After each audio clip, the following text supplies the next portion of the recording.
Good evening, Vacaville. Being the time is now 6 o'clock, I'm going to open the meeting. Can I have roll call, please? Council Agency Authority Member Harris? Here. Ashburn? Here. Sullivan? Here, sorry. Vice Mayor, Vice Chair Beatty? Here. Mayor Chair Roulette. Here. If you could stand with me for a moment of silence and then the Pledge of Allegiance, please.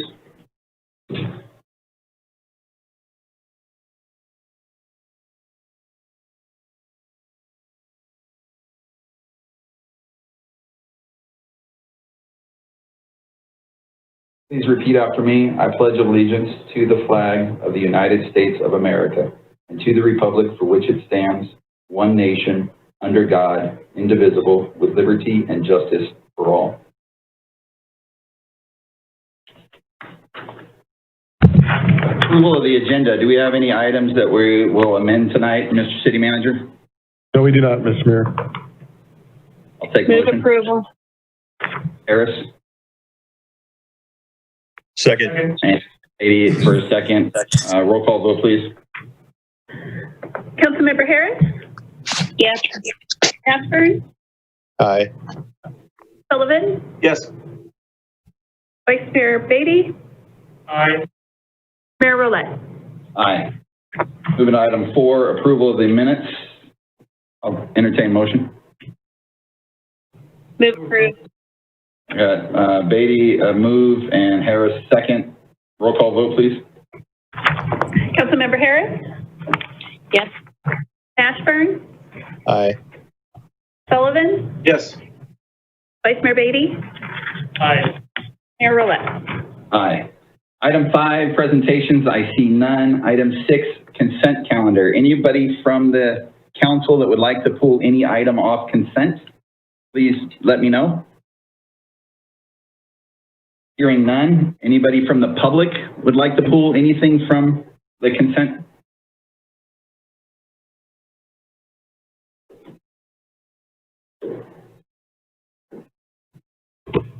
Is that no? No hands. Okay, thank you. I'll entertain motion. Move approval. I got a move approval from Harris, second from Ashburn. Roll call vote, please. Councilmember Harris? Yes. Ashburn? Aye. Sullivan? Yes. Vice Mayor Beatty? Aye. Mayor Roulette. Aye. And we'll move to item 7, business from the floor. This is time to address the council with any issues that are not on the agenda and are within the council's subject jurisdiction. Before I open it up to the public, I would like to read a statement. We are experiencing some new and trying times. I've also had a lot on my plate recently on a personal level, and it's been a lot to process. I apologize to anyone who feels that I have not been listening. I assure you that I've been taking it all in and would like to take a few moments to share my thoughts with you. I believe the root to many of the issues we're experiencing boils down to having empathy and compassion for others, people who have different views and share experiences from each other. We all have our own issues that we bring to the table that frame the way we understand things, but we must remember that we have more in common than not, and everyone's perspective has value. We must acknowledge our differences, but move forward as a community with a common goal of equity, transparency, and justice for all. So many lines are being drawn that only rip us apart. Whether we open all our businesses up, whether we choose to wear a mask, whether we understand the meaning behind the statement, Black Lives Matter. This all boils down to empathy, allowing others to have a voice in their concerns, and allowing them to take actions that make them feel safer. I would like to ask everyone, including myself, to be a better listener. Remember that we all want the same basic things, and that is to feel safe, secure, supported by our community and our local leadership. We should confront issues of racism, police accountability, and social equity head on, acknowledging our own bias and perspectives, and respect others when those things differ. In this city, we hold our law enforcement officers to the highest standard. They serve and protect us, and we accept them to do so equally. Our officers are not a threat to our safety. They are the ones keeping us safe. We thank them for that. They uphold the law, and we are here to hold them accountable. Our Vacaville Police Department is an institution of integrity. They are proud of the work they do because they do great work. We need them. That being said, our policing policies have now been made available to our public on our city website, along with answers to all the questions that we've been receiving from Vacaville citizens. Transparency is key when it comes to public trust in our leadership. Now that we can all be aware of the measures that we are taking to ensure the highest level of policing in our community, it is important to hear from the public on the interactions with our police and understand why our department uses certain tactics in particular circumstances. There are a lot of extreme ideas going around, and I feel our city needs to have its own solution. We should be supporting other aspects of our community outreach and service as well. Our Family Resource Center FIRST is also on the front lines. They need more resources, and I believe we should direct more funds to that program. Our Family Resource Center provides assistance with emergency vouchers for food and gas, one-time aid for low-income families with children to help with basic needs, education to change destructive adolescent behavior, family support workers to provide education, assistance with temporary restraining orders, safety planning and court accompaniment in collaboration with our Vacaville Police Department. These programs keep people from becoming homeless, keep our youth out of the system, and help people with domestic violence situations find support and escape. These programs help our city to remain strong and resilient. I want an open dialogue with our policing issues and greater transparency. This is why I've asked the police chief and the city manager to hold a public meeting to bring the information back to the council. And I want to direct more funds to our social services and mental health services by increasing our budget for our Family Resource Center. This is just the start. We are all in this together. Please listen to your neighbors who might hold a different opinion, and let's work together to find a common ground that serves the people of Vacaville. Thank you. Now with that, we'll open up public comment.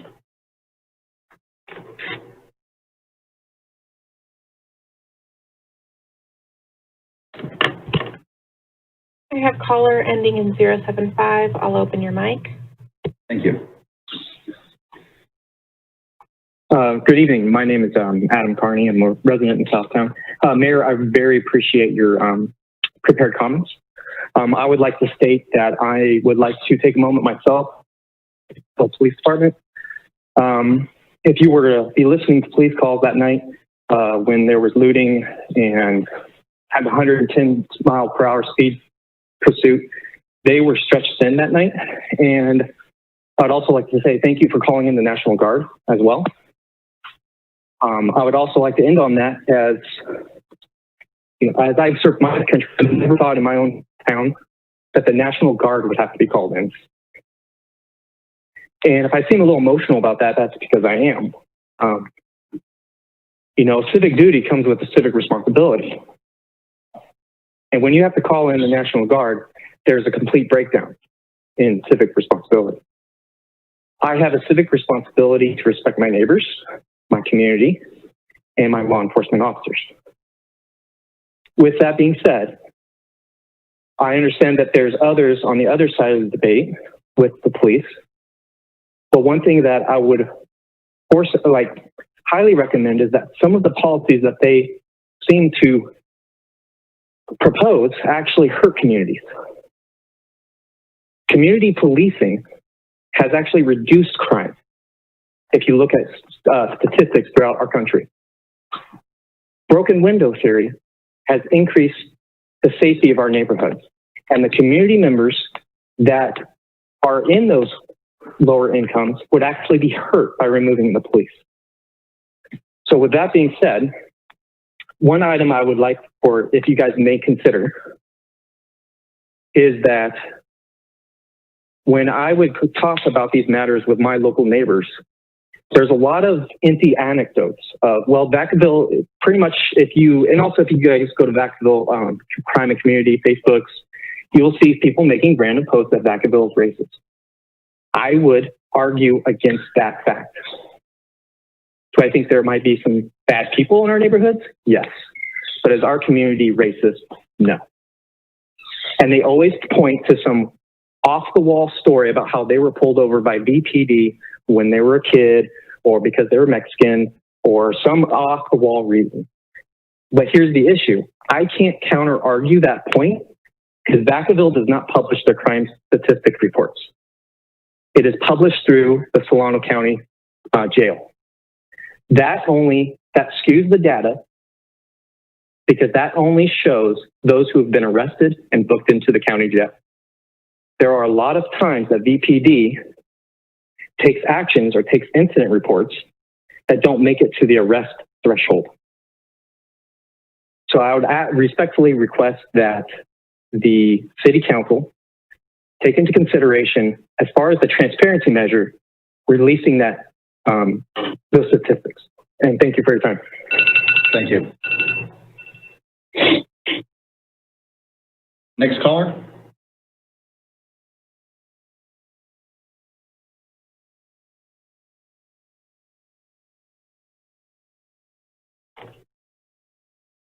Do we have any other callers?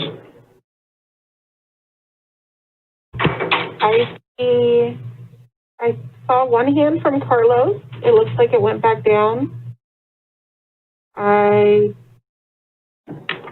have one from Roy Stockton. I will open your mic. Thank you. Hello, can you hear me? Yes, sir. I can hear you just fine. All right, thank you, Mayor. My name is Roy Stockton. I grew up in Vacaville and I decided to raise my family in this wonderful community. It was easy to choose Vacaville, and it's not a question as to why this decision was made based upon growing up here, but more of wanting to continue to be a part of this community because of all it has to offer. Vacaville has an amazing quality of life, unlike any other city I've been to. One has to ask himself, how is it that Vacaville is so special? How is it that Vacaville is so safe? The answer is easy. Our public safety officers are the foundation of the quality of life here in Vacaville. Several of them grew up in Vacaville, and those that didn't overwhelmingly live here now. And although we're surrounded by the Bay Area and having a population of over 100,000 people, Vacaville still has that small town feel where everywhere you go, you see someone that you know.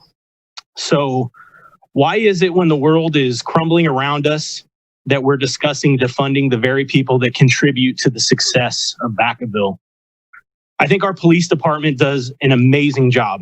And that's not to say that we don't have problems from time to time, but that overwhelmingly the men and women of the Vacaville Police Department do get it right.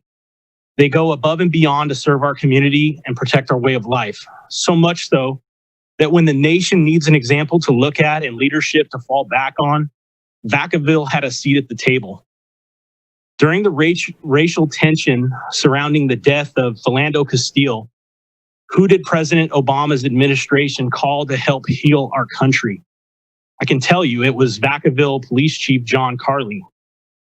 President Obama realized that Vacaville is doing something right. While most agencies only focus on crime, Vacaville is focusing on prevention. Our police go beyond just answering calls for service or writing reports or tickets when needed. They don't just serve our community, they're part of our community, and it shows in everything that they say and everything that they do because it's what they believe. Our Vacaville Police Department is involved in programs like the Police Activities League, the Levin, the Homeless Roundtable, just to name a few. So why would we ever consider defunding our police when they are the example that the country looks to in the most difficult of times? I ask you to recognize how amazing the city of Vacaville is and the Vacaville Police Department's role in keeping it that way. Chief Carley is aware of the needs of the Vacaville Police Department, including their budget. To handcuff his efforts to provide the highest quality of public safety service to our community would be a terrible mistake. So I ask everyone to believe in Vacaville like I believe in Vacaville, and let Vacaville continue to be a shining example for our country to follow. Thank you. Thank you. Next caller. I have Ravante Robinson. I'll open his mic. All right, y'all know I had to speak up on this one.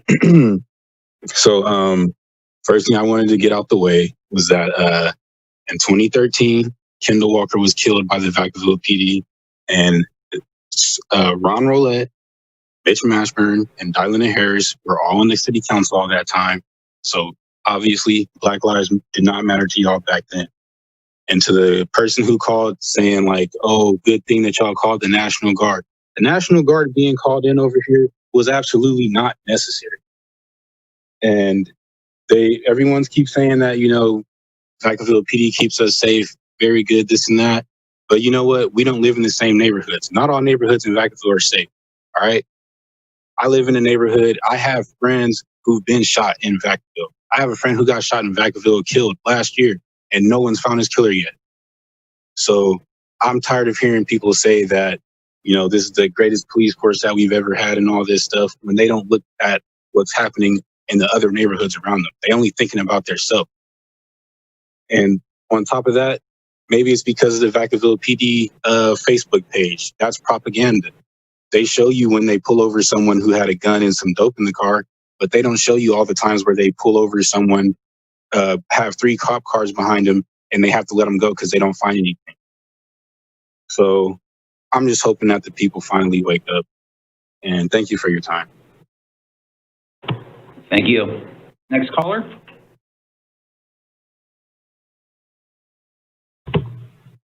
I see no additional hands. All right, I'll close business from the floor. We'll move to item 8A, Mr. City Manager. Thank you, Mr. Mayor, Mr. Vice Mayor, members of the City Council. Item 8A is both a resolution and an ordinance approving an amendment to the contract between the Board of Administration for California Public Employees Retirement System and the City Council of the City of Vacaville. Jessica Bowes will be making the presentation. Good evening, Mayor and Council members. Item 8A is a CalPERS contract amendment related to cost sharing, as the City Manager just mentioned. I wanted to start with a couple of comments. There is no change to the pension benefits. Sorry, Crystal, next slide. No change to pension benefits and no new impact to the city's current or future liability due to this amendment. Next slide. Some definitions. As a reminder, the California Public Employees Pension Reform Act, referred to as PEPRA of 2013, established that employees hired into the system prior to 1/1/13 are deemed classic, and those hired into the system on or after that date are deemed new. Among other things, the PEPRA established a set pension formula for these new employees and also mandates the employee share. That share is calculated by 50% of the total normal cost. Total normal cost is defined as the annual cost of service accrual for the upcoming fiscal year for active employees. In other words, the cost of 1 year of service. It's determined by CalPERS through an annual valuation that we refer to as the actuarial study. The city's 50% of total normal cost has been 6.25% since 2016 for our new employees. Next slide. All city employees pay their portion of pension costs, or the employee cost. In 2016, these 3 groups agreed to pay more toward pension benefits and began cost sharing, which means picking up a portion of the employer cost. This is in addition to their employee share. Cost share for classic employees is simply stated because the employee share does not fluctuate. It's 7%. These groups agreed to pay a total of 8%. So for classic employees, it's 7% of the employee share, the total employee share, 1% employer share for a total of 8%. Cost share for new employees is a bit more complicated and is the reason for this agenda item. While it is also made up of 2 amounts to equal a total of 8%, one of those amounts is the 50% of total normal cost, which can fluctuate as mentioned on the previous slide. 50% of total normal cost plus X amount needs to equal 8% total. Currently, 6.25 is the 50% of total normal cost as mentioned. So the employees pay an additional 1.75% to equal a total of 8%. Next slide. CalPERS requires a contract amendment to adjust the X in the formula for new employees. Next slide. Due to the change in the total normal cost from 6.25 to 6.75 through our most recent actuarial study, we need to change the X from 1.75 to 1.25 to maintain the 8% total contribution from these new employees. Next slide. Again, there's no change to pension benefits and no new impact to the city's current or future liability through this contract amendment. Next slide. Staff's recommendation is that you adopt the subject resolution and introduce the subject ordinance for its first reading. Second reading and final adoption of the ordinance will come to you on July 14th. I need to note that the staff report does mention July 28th for the second reading, but we've moved that up to July 14th. Next slide. I'd be happy to answer any questions you might have. Anybody from the council have any questions? Seeing none, I'll open it up to public. Anybody from the public have any questions?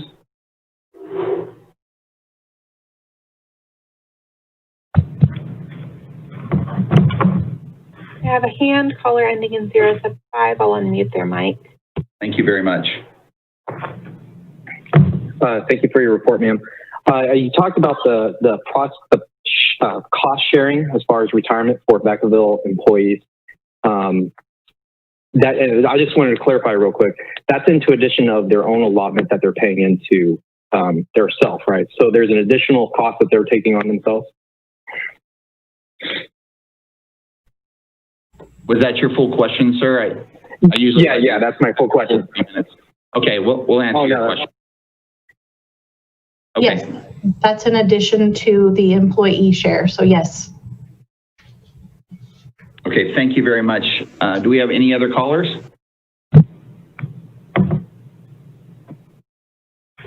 I do not see any hands.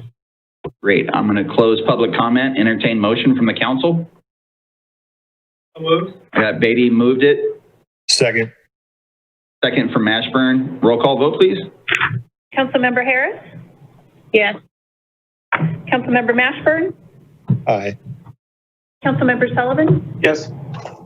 Vice Mayor Beatty? Aye. Mayor Roulette? Aye. We'll move to item 8B. Mr. City Manager, would you like to start us off? Thank you. Certainly, Mr. Mayor, Vice Mayor, members of the City Council, this next item is a resolution approving the engineer's report, confirming diagram and assessment, ordering levy of assessments for the City of Vacaville's landscape and lighting maintenance assessment districts for the upcoming fiscal year. Brian McLean from our Public Works Department will be making the presentation. Good evening, Mr. Mayor and Council. The city annually levies and collects special assessments for neighborhood parks. Pardon, Crystal, next slide. There we go.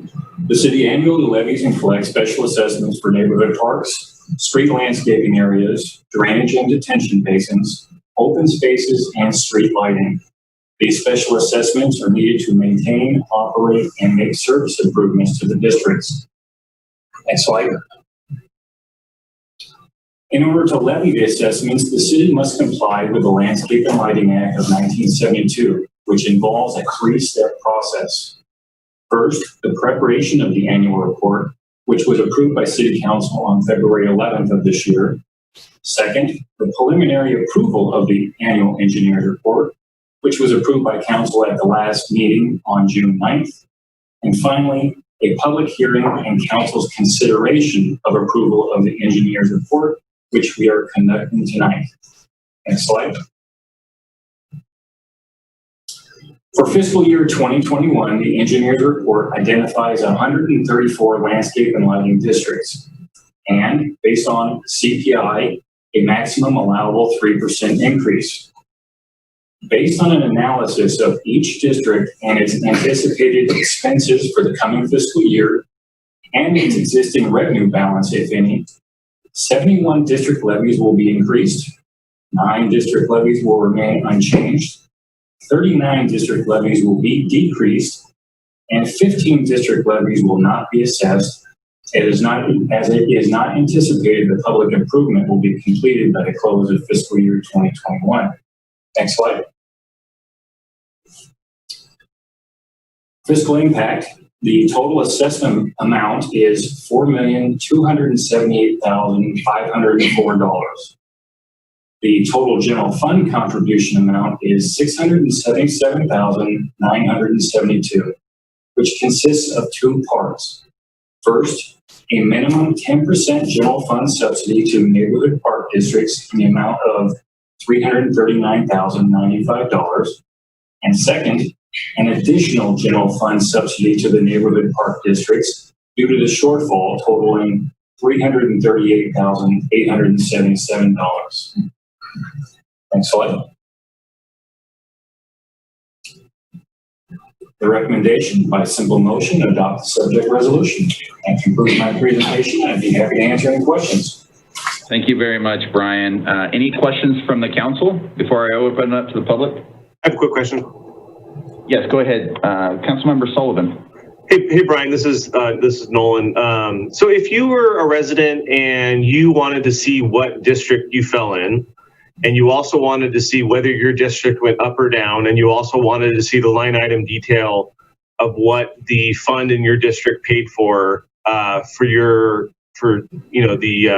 maintenance and repairs for your particular district, how would the average resident figure that out and look up that information? That's a great question. The engineer's report is available online. It's actually part of this packet.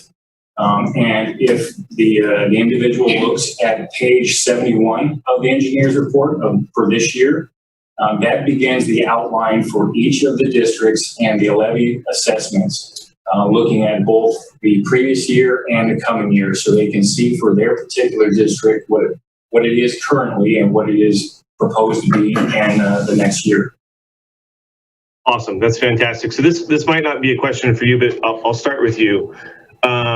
So let's say you're a resident and you want to look up your facilities district, but you also want to look up any other kind of locational tax or surcharge or fee that you're paying. So let's say you want to look at your CFDs and you want to look to see if there's any other water levies, or how as a resident can you look kind of easily, is there a single snapshot somewhere that you can see all of the different kind of add-ons that you're paying for services in your neighborhood and to find that detail? Or would you have to look at different reports, like a CFD report and then the engineer's report and then, you know, the water sub-basin report? Or is there kind of a one-stop shop somewhere someone could look to see what kind of additional kind of add-ons they're paying for and what the services are that they're getting?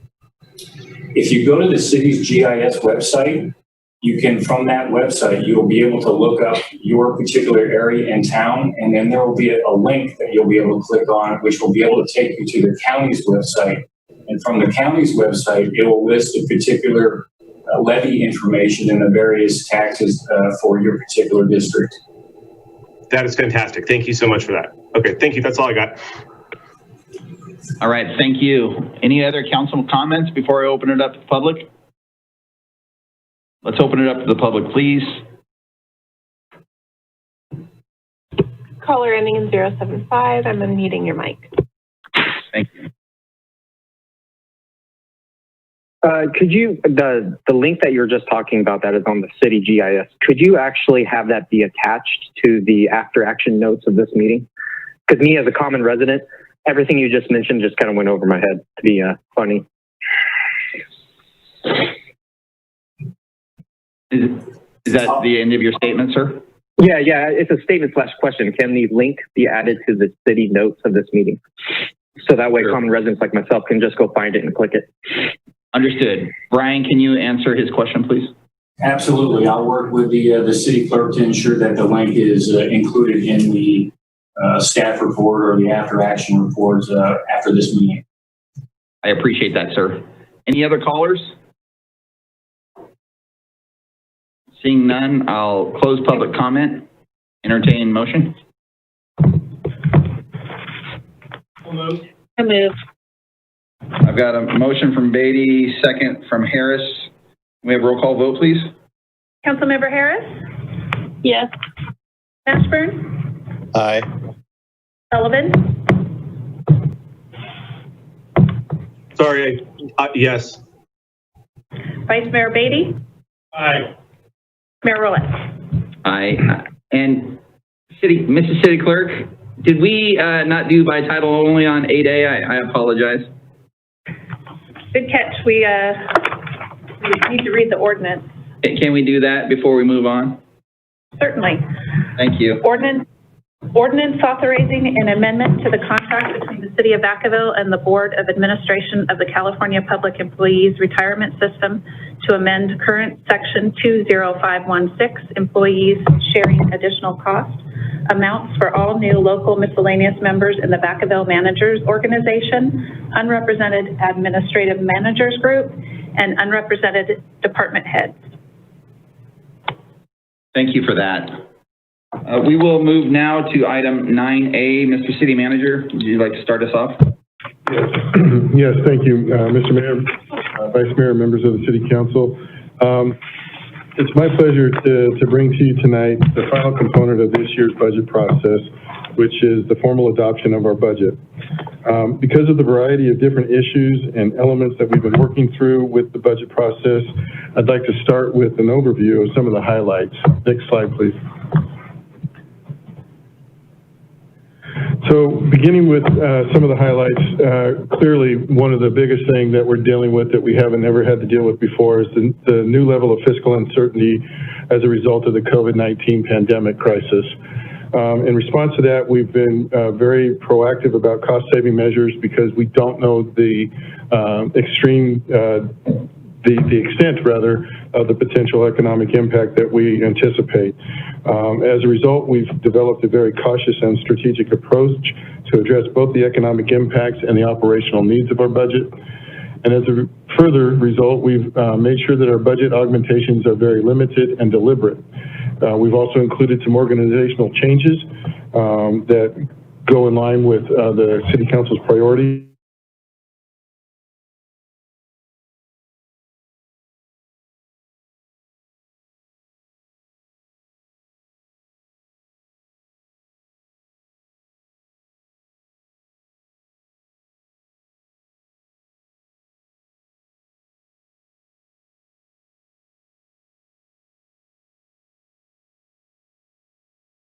We've included the four strategic goals, which in goal number 1 is ensuring public safety. Goal number 2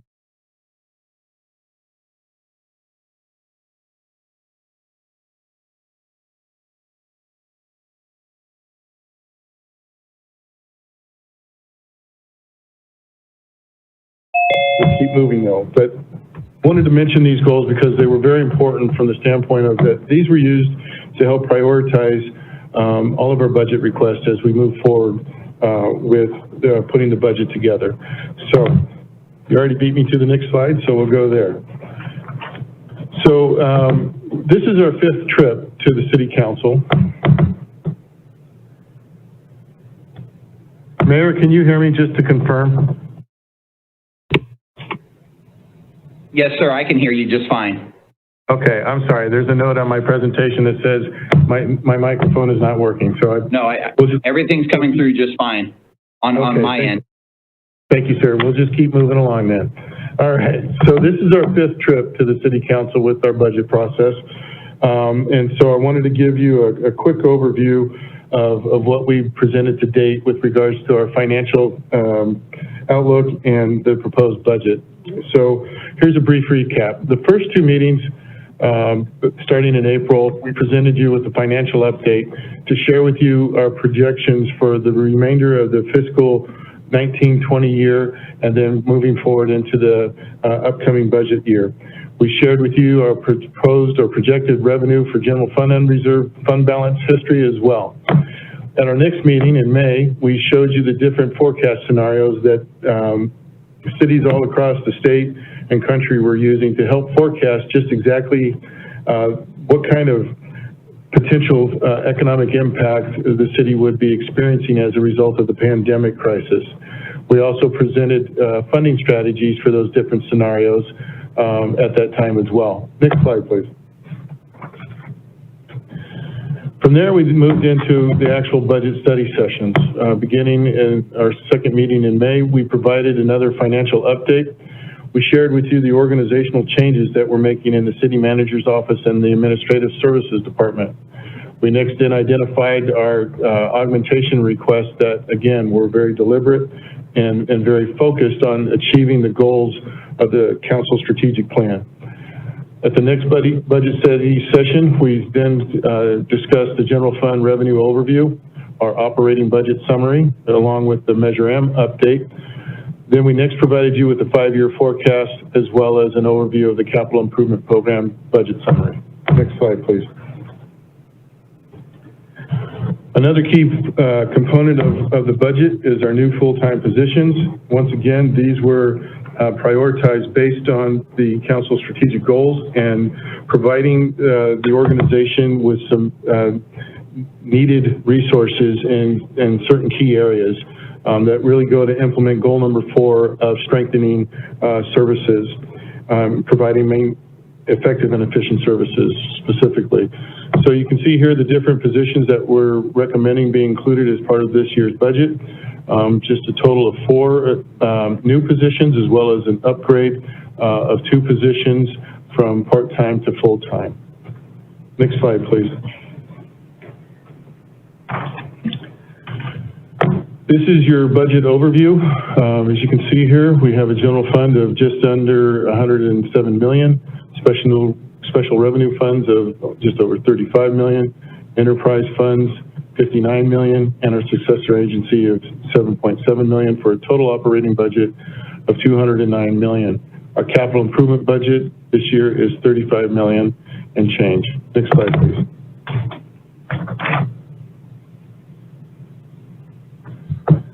Okay, it did it again. All right. So this is, I think Crystal's going to try to fix that real quick. But this is a pie chart of our general fund revenue sources. As you can see here, the majority of the general fund revenue comes from our property tax, which is 32%. Next in line is our sales tax at 17%. Measure M is 14%. And then you have other taxes and other revenues that complete the general fund revenue sources. Next slide, please.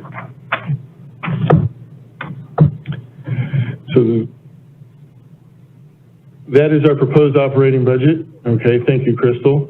This is a summary of all the expenditures in the entire budget by department.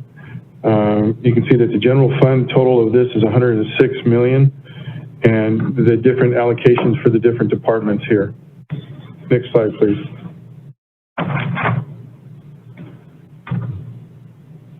This is a breakdown of the general fund portion of the operating budget, which again is about 51% of the entire city budget. And this is allocated by the different departments that you see here. Next slide, please. With regards to our general fund, this is for the next fiscal year. Based on the practices and policies of the City Council and with our reserve policy based on our revenues, we anticipate a minor decline in revenues given the shelter-at-home order through May and the COVID-19 impacts felt through the rest of the calendar year. This anticipates a moderate recovery similar to the swoosh logo that we've discussed in prior meetings. Property tax in this projection is minimally impacted. And so based on those assumptions, we have a budget reserve without Measure M of 21.5 million, or about 23% of the operating expenditures. If you factor in Measure M revenues, then that becomes a emergency reserve of 38.4 million, or 39% of operating expenditures. Next slide, please. Thank you. Now, these are some details that we're required to identify as part of the budget presentation and adoption. The Public Employee Pension Reform Act requires adoption of available salary schedule, which we've included, as well as a call out of all the executive compensation, which is shown on the next slide. Next slide, please. This is that salary schedule that I mentioned on the previous slide. Next slide, please.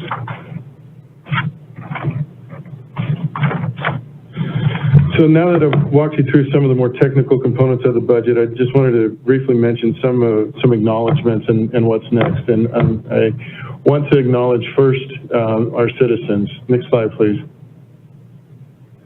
Want to acknowledge the Vacaville community with their support for Measure M. It was first approved in 2012 and then subsequently an extension in 2016. Measure M, as you all know, provides locally controlled funding to preserve essential services that protect the safety and quality of life in Vacaville. It also allows for new reinvestment into our community through new projects, programs, and services, and it also provides additional reserves for general fund if needed in an economic crisis, such as the one we're in. I'd also like to take this opportunity to thank the community for their patience and support during this COVID-19 pandemic crisis. I know that the shelter-at-home order has presented a lot of challenges for all of us, and certainly our business community with the various stages of businesses reopening. So thank you for your patience in working with us. It's much appreciated by all the folks here at City Hall, so thank you. Next slide, please. Secondly, I want to acknowledge our City Council, first for their leadership in establishing the financial policies and practices to create the general fund reserves, and for preparing strategic investment in the organization and in the community. Also for your support for needed and deliberate augmentation requests, which we shared with you briefly, which will strengthen our service delivery to the council, the citizens, and to the organization. I also want to thank the council for their vision in creating the new council strategic goals and initiatives. Those not only reaffirm our mission and vision, but they established our budget priorities for the years to come. And then kind of a new twist that I just want to throw in, I also want to thank you for the adoption of a diverse general plan land use map, which I'll show in just a moment. I bring this up only because our general plan vision provides a variety of diversity of land uses, which means that Vacaville has a broader economic base. And so while some cities surrounding us are relying on one industry for their sales tax, we have a variety that's going to make it easier for a quicker recovery. And as a result, we also have quite a few new private and public development projects or investments that are planned for the next year. Next slide, please. Just real quickly, this is the vision for Vacaville. And there's a lot of different colors which represent a lot of different diversity of land uses and many opportunities for future growth. Next slide, please. Speaking of future growth, I just really want to kind of prepare the council for what we have ahead of us. So new private and public development projects planned for the next year. We have nearly 2.5 million square feet of light industrial space planned for permit and entitlement west of Highway 505. Our residential development activity continues to increase despite the pandemic. As an example, our single-family permits are up from 239 last year to 369 this year. We have other subdivisions in various stages of development that will add another 275 lots for permitting. We also have at least one, if not two or more, multifamily projects that are planned for construction this next fiscal year. Those are the ones that we know about. There's others as well that we're working on that as soon as they secure the entitlement processes and some other financing pieces, we also expect to see new development opportunities in Lower Lagoon Valley, Green Tree, and the Downtown Specific Plan. And last of all but not least, through the council's vision and support with our biomanufacturing strategic plan, we have already begun to receive many investment opportunities that are being presented and explored from the outside world that are looking to invest in Vacaville. Next slide, please. So that brings me to the summary. The fiscal 2020-21 budget reflects a cautious yet strategic approach. The city is currently well positioned to weather immediate impacts due to the pandemic because of those policies and practices of the City Council. Based on the 5-year forecast, I believe that the financial forecasts illustrate that we have a 2 to 3 year window of opportunity based on the reserves and based on our anticipated development opportunities. It looks like we have that opportunity there. New development projects should expedite our financial recovery. The budget has been aligned with our council's new strategic goals and initiatives. And because of the unknown factor and the uncertainty that goes with it, we, as promised, will bring back quarterly fiscal updates to the City Council and to the community to track our progress and make adjustments to the budget as needed. Next slide, please. Finally, I just want to thank all of the department heads and their staff for their high level of collaborative involvement and contributions to this budget. I also want to thank our budget team that has worked extremely hard on this with all the changes and new factors and elements with the COVID crisis. Don Leonardini, our Assistant City Manager, Leslie Hoover, our Assistant to the City Manager, and Ken Matsumi, our Finance Division Manager. Next slide, please. With that, I present to you a recommendation to adopt the 4 resolutions. I will not bother reading those, but we have 4 actions for you tonight to adopt the budget.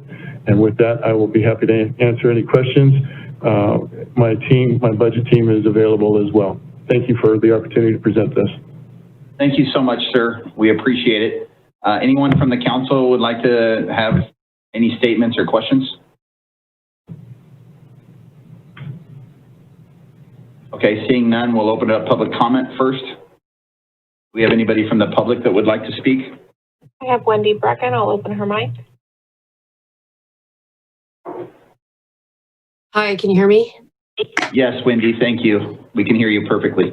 Okay, thanks. I wanted to thank the city manager for hitting the ground running and also for thinking about providing quarterly updates. I think that'll be helpful because of the uncertainty of revenue coming in due to the pandemic. I have a few questions. One question is for since police and fire takes up 67% of expenditures, how does that compare with other cities in general in California? What is the average, if you know? Also, as far as the transparent process, I'm really glad that we have these budget sessions, but it concerns me that we are only told generalizations about the reasons for doing things. For example, we were told that there's going to be a reorganization to make stronger management, and top managers are going to be promoted and they're going to be, adding staff. But we don't really know the data or the reasons, the justifications behind that. In addition, we're told that the city's going to be filling all vacancies, I guess, and creating a number of new positions during this uncertain time during the pandemic. And we really, aside from the general statement of providing services, don't know why these new positions are being created. We just know general reasons.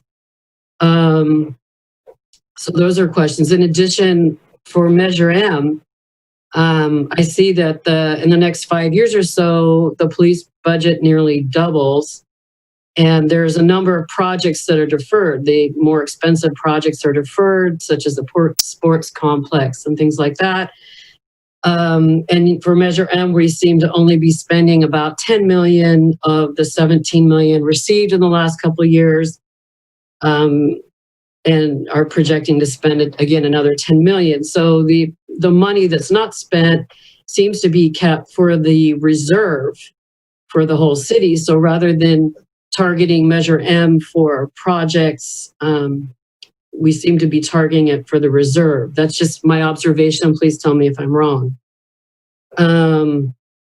Also, I was hoping to maybe get answers as to why we're kind of told, throughout the year, I've been watching the council meetings and we're kind of told, oh, there's not enough money to loan or grant for Opportunity House, or not enough money for downtown revitalization, or all these kind of good projects. And so I just don't know how those decisions were made as far as. Hey, Wendy, your 3 minutes are up. Can you wrap up, please? That's fine.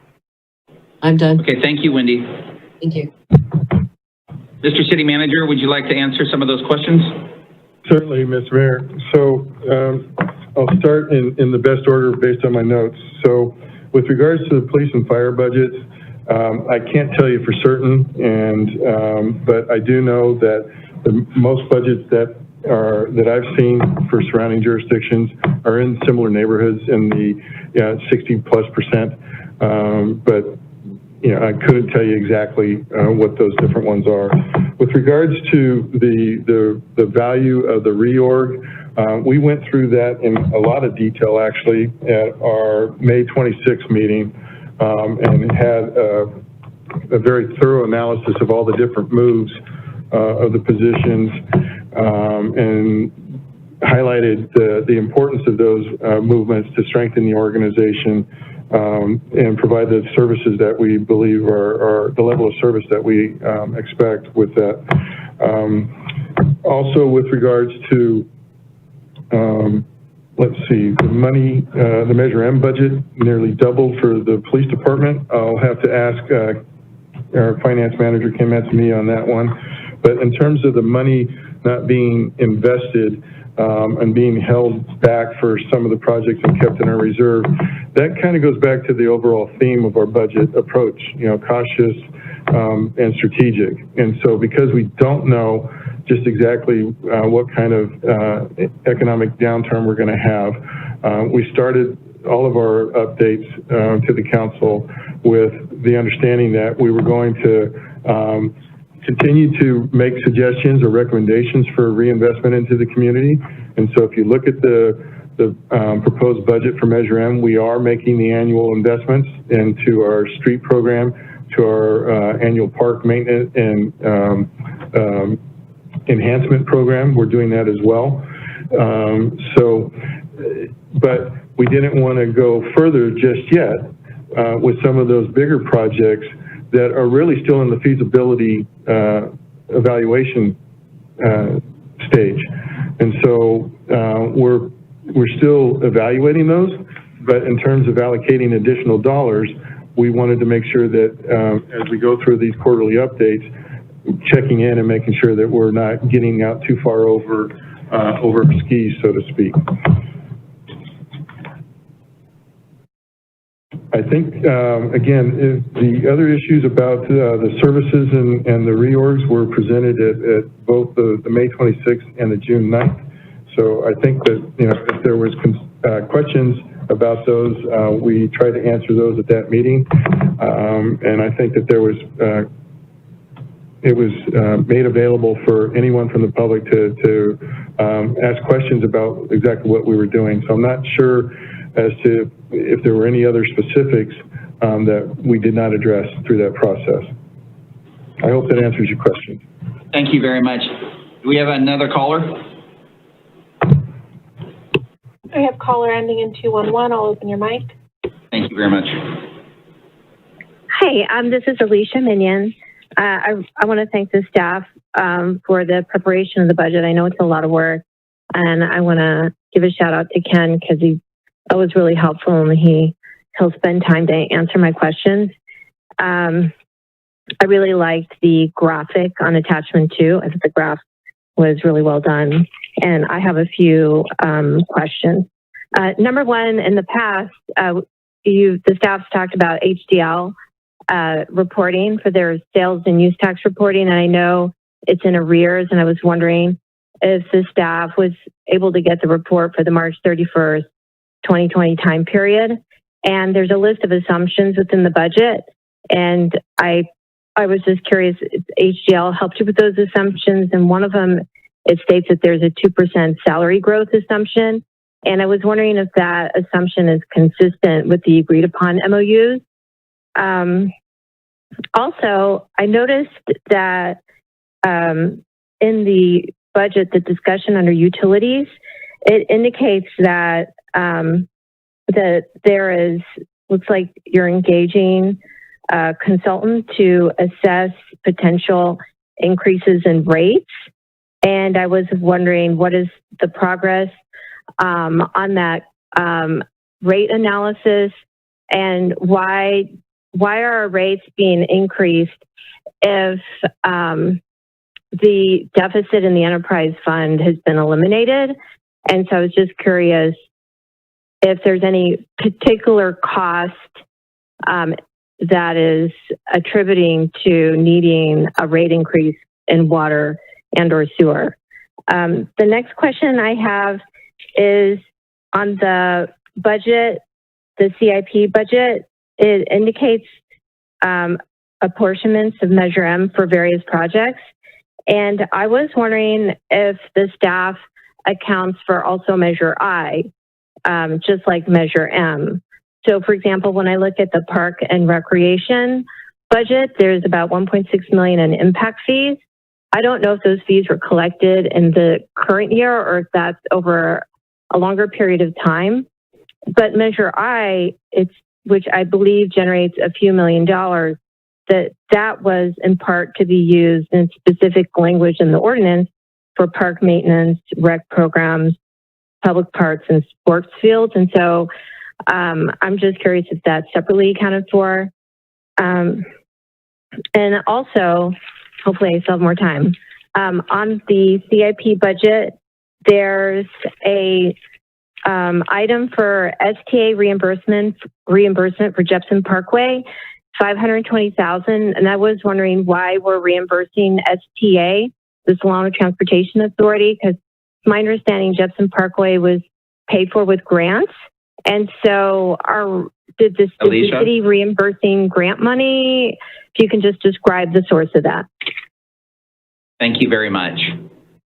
You're welcome. Mr. City Manager, would you like to answer those questions? Well, I'm going to ask for some help on all of these. So absolutely. I'm going to turn it over to Ken Matsumiya for a couple of these, and then we'll get a couple of other folks to address those specific departmental questions. Ken? Thank you, Mr. City Manager. So regarding the first question, the sales and use tax report, so for the information through March, we are actually scheduled to have our quarterly meeting with HDL in early July. And so we'll go over sort of that analysis. We have seen the actual amount that was received for the month of March and through April, because the state, although they pay in arrears, we have, like as of last week, seen what the distribution was for the month of April, or what was collected for the month of April. And the way that is trending, it's actually higher than what was originally forecasted and what we've used for our revenue assumptions, which is great news. I mean, it's definitely early on, but that's kind of where it's trending. And we do have a meeting scheduled with the HDL in July to go over kind of the data through the first, well, basically through March. For the question related to the forecast, so HDL helps us with the sales and property tax revenue part for the 2% assumption that we use for personnel. So that's going to be in addition to the already agreed upon MOUs. So the MOUs that we have in place, those costs are already built into the forecast. And then we also, on top of that, add this 2% salary growth assumption as well. For the rate study, I would have to defer to our utilities department on that part to answer that. But I guess before we go there, there was a question related to the apportionment of Measure I and some questions for Measure I. So in the budget document, there is a page that talks about kind of the way Measure I is distributed. And so it's on page 29 of the budget document where it mentions how the money is used for the library subsidy, for the VPATs, the Vacaville Performing Arts Theater, park maintenance. And then there's also the remaining amount that goes towards street maintenance and the capital improvement project. So it's a combination of both. It isn't really just for capital improvement projects. I think those were the questions that I'm able to answer. So I'm not sure, Mr. City Manager, if you want to go to utilities next. Yes, we have Justin Cole available to answer the utility rate question. Yeah, good evening. I was wondering, can you hear me? Yes, we can hear you fine. Go ahead. All right, thank you, Mr. Mayor. Yeah, the question about the utility rate increase, we're looking at our current revenues and our future projections. We're coming out of the final year of our recent rate increase. And as many are aware, the water fund has been challenged as much as running in a deficit in most recent years. And it's really to kind of look at to make sure that we're being responsible and doing what we need to be doing now so that we don't put ourselves in the same situation in the future, and matching sure that our revenues are meeting our expenses as we go forward.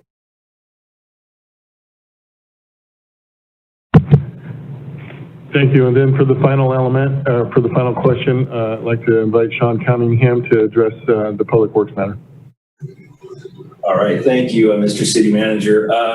Good question, Alicia. For Jefferson Parkway, there was a large pool of funding. You are correct. There was a significant amount that was grant funded. That grant was secured by the STA. And then there was also a large amount that was local funded.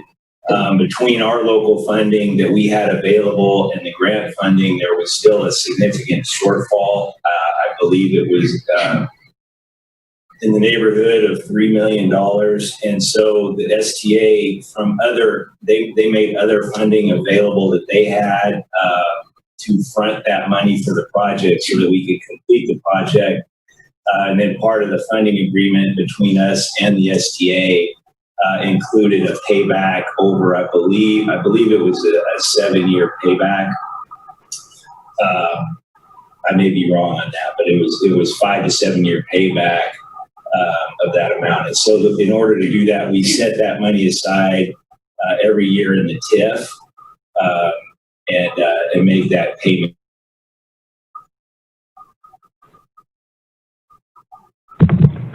So I think that addresses all the questions, Mr. Mayor. I appreciate it. Thank you very much. Any other callers? I have a caller ending in 035. Yeah, just a quick statement.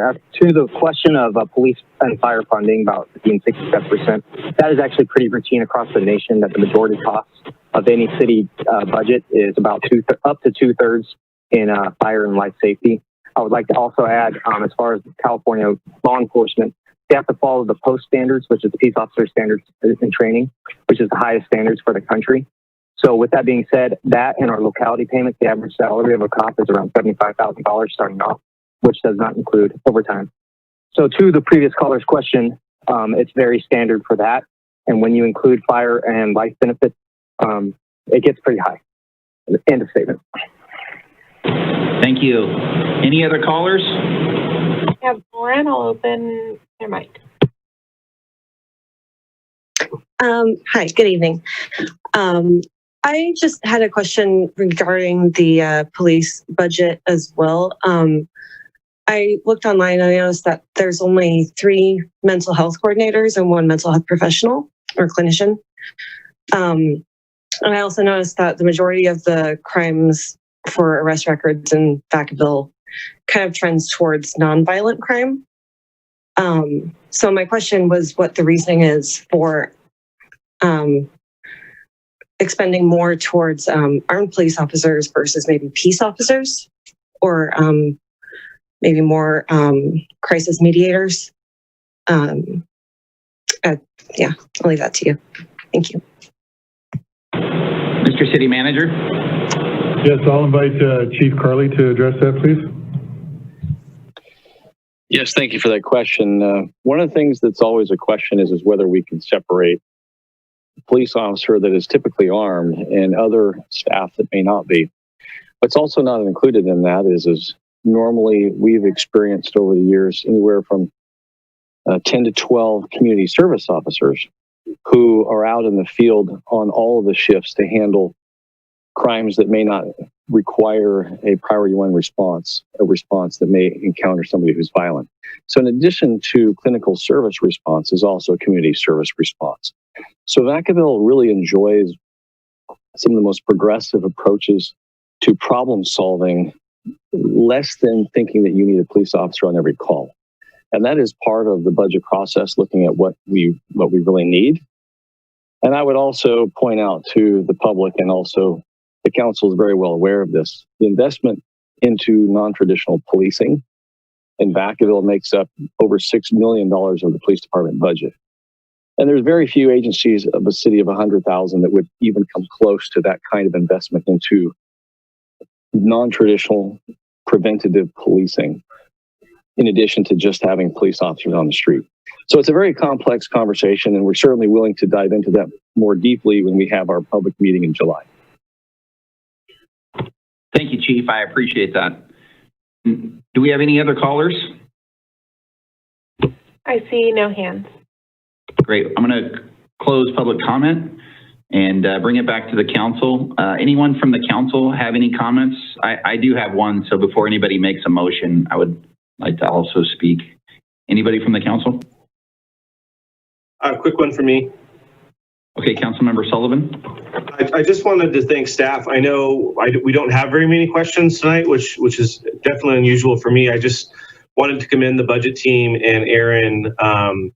Again, we've gone over this budget several times now, and I'm feeling pretty comfortable with the direction we're headed, and I'm feeling pretty educated. And we've had some sessions outside of council meetings, and I just feel like I like the direction the budget is going. And so I just wanted to thank staff for kind of adjusting the process and giving us some more time. So kudos to staff for the budget prep. I had a comment. Yes, Councilmember Harris, go ahead. So I also want to say thank you so much to staff for putting this together, and I feel very, very, very comfortable with it. I know that there was a comment earlier about funding more of the Family Resource Center, and you know, my feeling on that is that, you know, the police department has a budget and that's part of their budget. So if they want to allocate more funding for it, they're, you know, more than free to do that. So I don't know that we need to move money from other locations to support it, but I think that there's probably enough there to, you know, if there's a strong will for this council to sort of direct the PD on what to do. But I think that the Family Resource Center does a fabulous job, and I'm proud of that department. So thanks. Thank you, Councilmember Harris. Any other council members? And along those lines, obviously I was the one in my statement earlier. And I'm gonna double down on that and say I absolutely want to direct more money to our Family Resource Center. Right now, we're actually going to be losing some money from the county and from the state. And not only do I want to make sure we keep them whole, but I do want to look at ways that we can continue to support our community outreach and look for resources that we can give additional funding for our Family Resource Center. So I'm gonna task the city manager with that, and I want to, by all means, keep it whole. But I also want to look for ways to get more funding over there and do more for our community. And with that, I'll entertain motion. So can I get a clarification, please? Do you mind? Sure, Councilmember Harris, go ahead. So, where is the money being lost from the county and the state for the police department? That's news to me. Chief Carley, did you want to answer that, or the city manager? Sure, I'll go ahead and just, every year we're always looking at the budget, and so much of the funding for the programs comes from grants. Some of those grants are about policy, some are education, some are direct services. Some of the greatest advantages that we have in Vacaville is to focus on those who are in need, which is direct services. People who are nearly losing their home, having problems with the payment, problems with employment, basic needs. And some of the funding that usually comes through the FRCs, the Family Resource Center, programming of funds through the county, at times is under reconsideration. Last year, we received $67,000. That's for the direct services. And this year, the Board of Supervisors, based upon staff's direction, is advising them to focus on other areas that are needed: mental illness, safety programs, and some of the other issues surrounding homelessness. So it's not that they're bad ideas. It's just that what it does is it disrupts the progressive and successful programs that we have that is not tied directly to the general fund, which makes a tremendous impact on improving the quality of life in Vacaville. So as these grants sometimes come up, many years they're just they're continued in their funding. This particular one, the county is changing direction, and that funding is set to end at the end of this budget cycle. Okay, so they're just reallocating where it goes or directing where it goes. Is that going to help our homeless? Is that going to help our homeless situation? Well, that funding, we applied for 2 of the 3 different grant areas under the FRC funding program.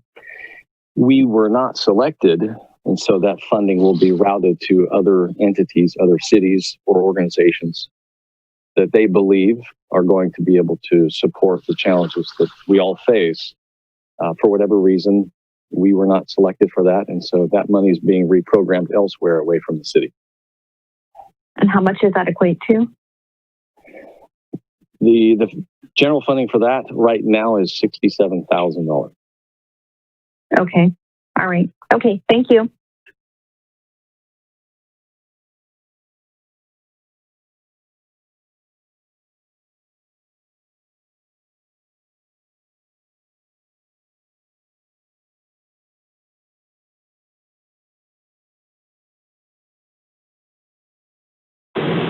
Thank you, Chief. With that, I'll entertain motion. So moved. Beatty motions. I'll second it. Can we have a roll call vote, please? Councilmember Harris? Yes. Mashburn? Aye. Sullivan? Yes. Vice Mayor Beatty? Aye. Mayor Rolette? Aye. Thank you very much. We'll move to item 9B, Mr. City Manager. Thank you, Mr. Mayor, Vice Mayor, members of the City Council. This is really a 2-part action tonight, and it's in regards to addressing state-mandated legislation in Senate Bill 1383. I will turn it over to Brian McLean to give you the report. Thank you, Mr. City Manager. Good evening, Mr. Mayor and Council. I've got Samantha Brown here, our Management Analyst 2 in Solid Waste and Recycling, to help me with the presentation tonight. Next slide. As you recall, in March of this year, Samantha and I brought to you AB 1826, which was related to commercial organic waste collection and recycling. During that presentation, I alluded to an even larger and significantly more impactful piece of legislation called Senate Bill 1383, SB 1383. We have reached a point where we must now begin addressing this legislation. So real quick, a brief synopsis of the bill. In 2016, Governor Brown signed into law Senate Bill 1383, establishing methane emission reduction targets. Methane results from the decomposition of organic waste in landfills, which is a source of greenhouse gases. The primary goal, therefore, is to reduce the volume of organics being disposed of in landfills statewide. These statewide targets consist of a 50% reduction in disposal of organic waste by 2020, a target which the state did not meet, a 75% reduction of disposal of organic waste by 2025, and a 20% reduction in edible food going into our landfills by 2025. CalRecycle is the agency tasked with enforcing Senate Bill 1383, and the implementation deadline is January 1, 2022. Next slide. The specific areas of compliance which the city will be required to develop and manage are many and include organics collection programs, contamination monitoring, education and outreach, enforcement and penalties, edible food recovery programs, organics self-haul programs, ordinances and policy changes, procurement of recovered organic materials, and others. And this is the important part. For the first time, Senate Bill 1383 gives CalRecycle the power to financially penalize jurisdictions for non-compliance. Daily fines on jurisdictions for certain violations could cost up to $10,000 per day. Next slide. Well, the impacts of SB 1383 are particularly far-reaching and will have some significant, will result in some significant changes citywide. As Brian mentioned a few moments ago, SB 1383 establishes very explicit mandates for the city as well as residents and businesses. To enforce these mandates, the city must adopt new ordinances. These anticipated municipal code changes will include an ordinance that requires compliance with SB 1383. City will also need to adopt an ordinance that requires certain businesses to participate in an edible food recovery program and will require those who self-haul their organic waste to identify the facilities they will be hauling to and to maintain detailed records of their hauling activity. Finally, the city will need to review and amend existing ordinances to remove any potential barriers to organic waste recovery or processing. In addition to the municipal code changes, the city will be required to develop an edible food recovery program. This will include identifying edible food generating businesses and connecting them with food recovery services or organizations such as food banks serving our area. The city's procurement policies will also require updating. SB 1383 mandates that the city procure a specific quantity of recovered organic waste products. These include renewable natural gas, recycled paper, and compost or mulch. There will also be impacts to the city's enforcement activities now that the city will be responsible for monitoring and enforcing SB 1383's mandatory organics recycling requirements. In terms of the city's franchise agreement with Recology, extensive modifications will be necessary. In addition to operational changes related to the expansion of organics recycling services, there will need to be additional education and outreach, as well as contamination monitoring along service routes. And finally, there will be the ongoing oversight and additional programmatic reporting to the state. So each of these elements will require significant effort, coordination, and partnership in order to successfully meet the requirements of SB 1383. With that, we can move to the next slide, and I'll let Brian explain how we plan to meet this challenge. Thank you, Samantha. As you can see, Senate Bill 1383 is expansive in its impact to the city and on residential and commercial businesses. Operationally, many changes will need to be implemented by our franchise hauler, Recology Vacaville, for the city to obtain compliance with SB 1383 and its multi-year mandates. And significant changes will need to be made to the franchise agreement to allow for those operational changes, which staff will be spending the next several months discussing and negotiating with Recology. Maintaining stability and reliability with our hauler during the next several years will be critical to our chances of successfully implementing the SB 1383 changes. With all that said, and after analyzing the situation thoroughly, it is staff's opinion that the best way to achieve the stability and reliability we need is to continue the strong partnership we have with Recology and to extend the term of the franchise agreement. Staff's recommendation, therefore, is to extend the term of the franchise agreement from the current 5-year extension to an 8-year extension, which will end on June 30, 2030, and which also allows for 2 additional single 5-year extensions for Council's future consideration.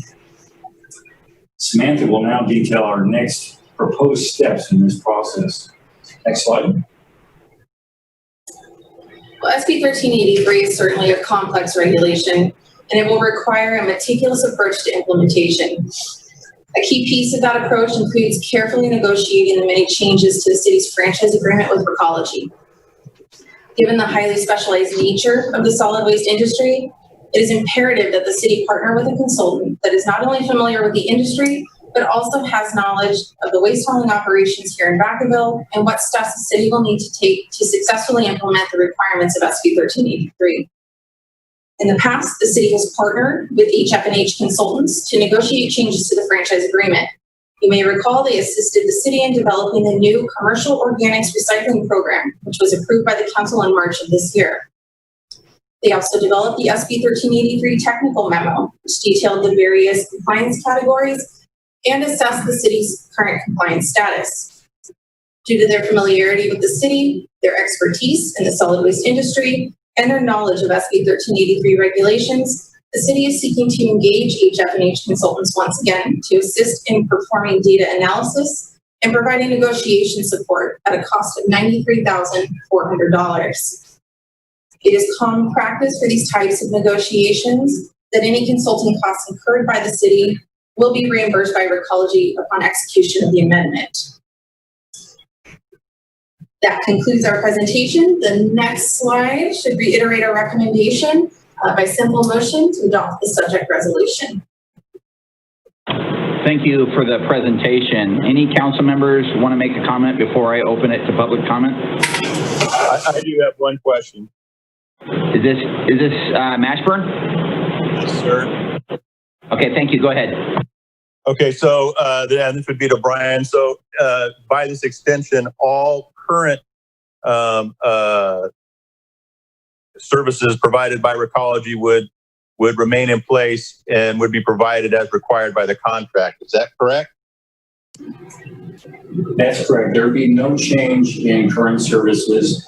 We would, after council's review of this particular item, if you decide to move forward for approval, our next steps would be Samantha and I would be working with HF&H and beginning our interactive process with Recology to negotiate and develop those programs, which we would bring back to council in a further amendment, likely in May of next year.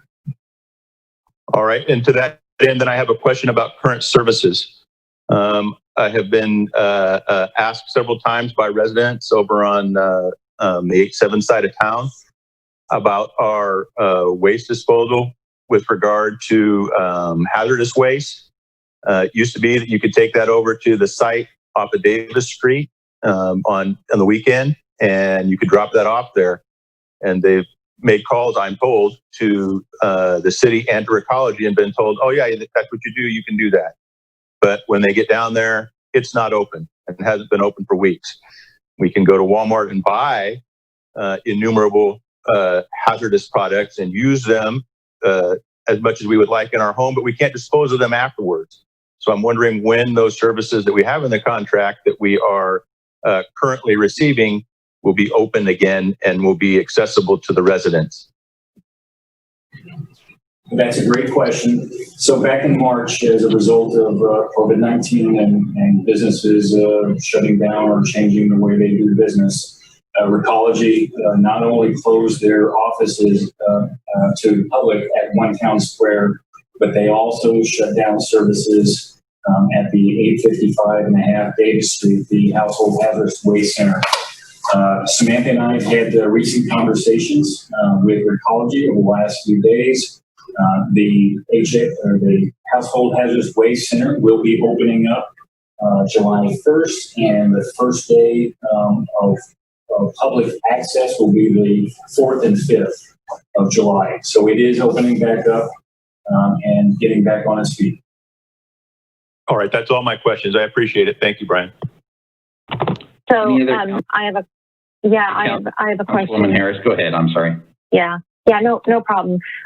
So I had similar, I've had lots of complaints about the hazardous waste not being open, e-waste and hazardous. And I understand that it's going to be opened on the 4th for the first, receival of that waste. And then it's going to be open Saturdays and Sundays for the next 14 weeks because they've been closed for 14 weeks. But I also understand, at least I think I do, that it was a third-party vendor, not Recology. So my question is Recology going to continue to use a third-party vendor, and are we going to be subject to, potential closures, or is Recology going to actually be the one handling the hazardous waste? I know staff was great about, working with a few residents that, really needed to deliver that hazardous waste because they were moving. And so staff was awesome about working with Recology to make that happen. But it shouldn't take, a council member calling to ask to have that resolved. It should be something that is available to anyone who calls. So my question is are they going to take it over, or is it going to be third party? As far as I know, Recology will still be using their third party. I believe that the major holdup was they were in development. They were working with their headquarters and their higher ups to develop their protocol as to how to open the HF&H back up in a safe way, working with their third party. So moving forward, I have not heard that that's changing, but I have, again, been in conversations with Samantha and Scott Cardini. They do have their protocols in place and they're ready to open back up. Okay, I hope so, because we don't know what's going to happen with COVID moving forward, and whether there's going to be organizations that decide to shut down if there's a second wave. And so, just wanting to make sure there's a plan in place for something like this moving forward. Okay, thank you. Any other council comments? Seeing none, I would like to open it up to Recology. Is Recology on the line? Yeah, this is Scott Pardini, General Manager of Recology Vacaville Solano. Can you hear me? Yes, we can hear you fine. Thank you, Scott. Go ahead. Okay, so the hazardous waste facility and all operations for Recology were shut down by Recology. It was our decision due to the COVID-19 situation, to try to keep our employees and our vendors safe. And so therefore we did shut down the hazardous waste facility. We are opening back up beginning the weekend of 4th of July to go ahead and accept waste from the residents. But again, it wasn't the third party contractor that we used to operate the facility that drove the closure of the facility. It was Recology corporate and Recology's decision. So we're trying to abide by all the mandates and the shelter in place and closures, and following a very conservative approach to reopening in order to keep our employees safe as we provide an essential service.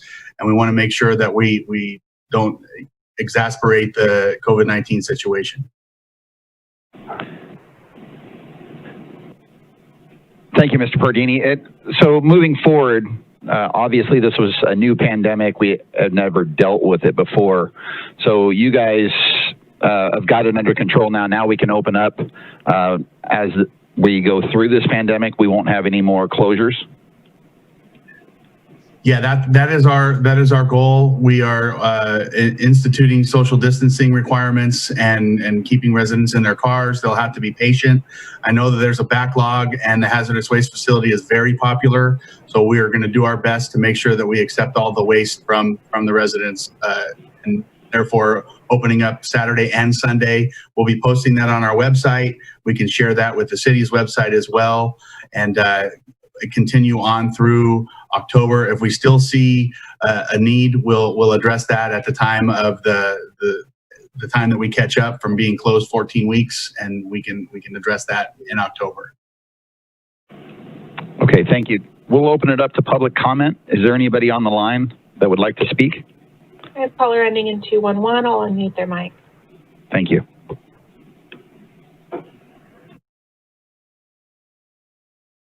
Hello. Yes, we can hear you. Go ahead. Oh, sorry, Alicia Minion.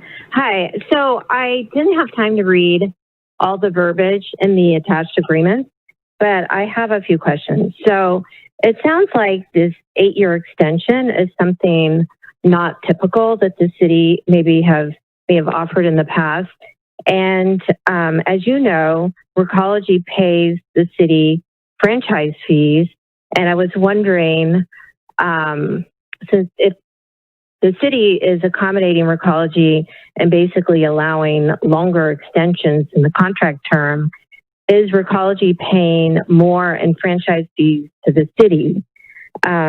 Also, in reading the prior or the existing agreement, it looks like in the past, the city has given the option to allow Recology to prepay the franchise fees, and basically Recology would pay a lump sum equal to, in today's dollars, the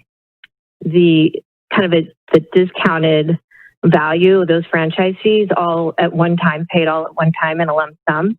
And I was wondering if Recology has expressed any interest to prepay the franchise fees under this agreement. And then lastly, if Recology is paying the city more in franchise fees, how will that affect our rate, the ratepayers? Thank you. Those are all great questions. First, in terms of the 8-year extension not being typical and or the franchise fees in particular, the franchise fees per the agreement, if it's right at the back of the 2012 franchise agreement document, the fees are actually based on annual CPI. So a change in extension, such as this one from a 5-year to an 8-year extension, has no impact on the franchise fees. That's number one. The second question was in regards to the franchise agreement, again written in 2012, and the section therein related to the prepayment of franchise fees. That obviously does exist. That was written into the franchise agreement based on the coming out of the downturn, or coming slightly out of the downturn of the Great Recession, and the city utilizing various options to continue to ensure that services continue to operate throughout the city. There is no prepayment or prepaid franchise fee amendment associated with this particular item that council has before them tonight. And again, because franchise fees will be going up with CPI programmatically based on San Francisco CPI, there is the impact of the ratepayers is based on that CPI, and so that is a quantity that will be known in September, typically when the CPI comes out. I do also, this is Sean, I do also want to emphasize, Alicia, while this is certainly a benefit to Recology, I want to emphasize the point that Brian and Samantha made, that it's a huge benefit also to the city as we embark on this SB 1383. That's going to be a long game that we're going to be playing, and there's the benefit to having a partner that is with us from today through the implementation and execution of that is going to be very beneficial to the city. So if I understand where you're going with your question, this is a mutually beneficial agreement that we're arriving at.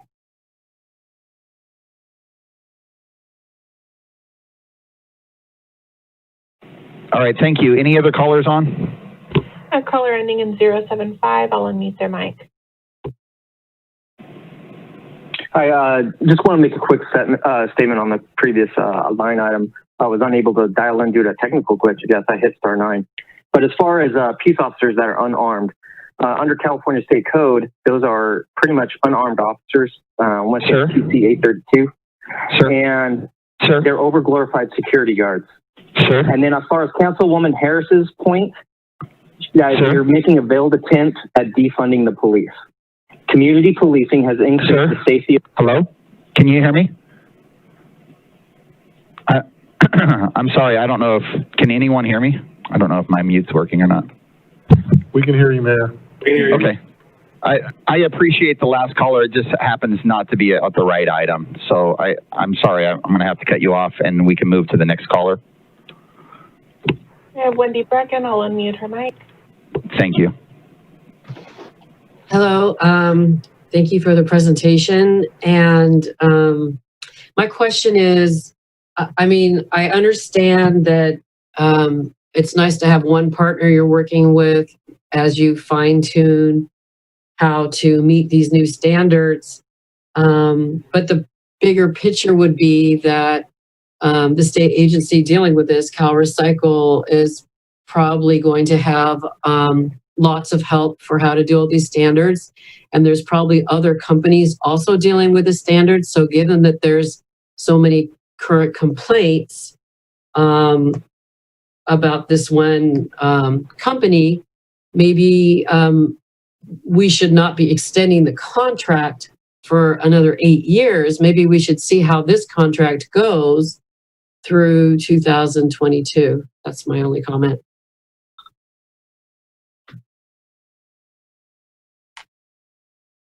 Thank you, Wendy. Do we have any other callers? I see no hands. Thank you. I'll close public comment. I'll entertain motion. By simple motion, adopt the subject resolution. Second. Mashburn, motion, Beatty, second. Can we have a roll call vote, please? Councilmember Harris, Yes. Councilmember Mashburn, Aye. Councilmember Sullivan, Yes. Vice Mayor Beatty, Aye. Mayor Rolette. Aye. Thank you very much. We will move to item 9C. Mr. City Manager, will you start us off? Yes, Mr. Mayor, Vice Mayor, members of the City Council, the next item is a couple resolutions with the intent to levy reassessments and to issue refunding bonds with the City of Vacaville Nut Tree Assessment District. Ken Matsumiya from our Finance Department will be making the presentation.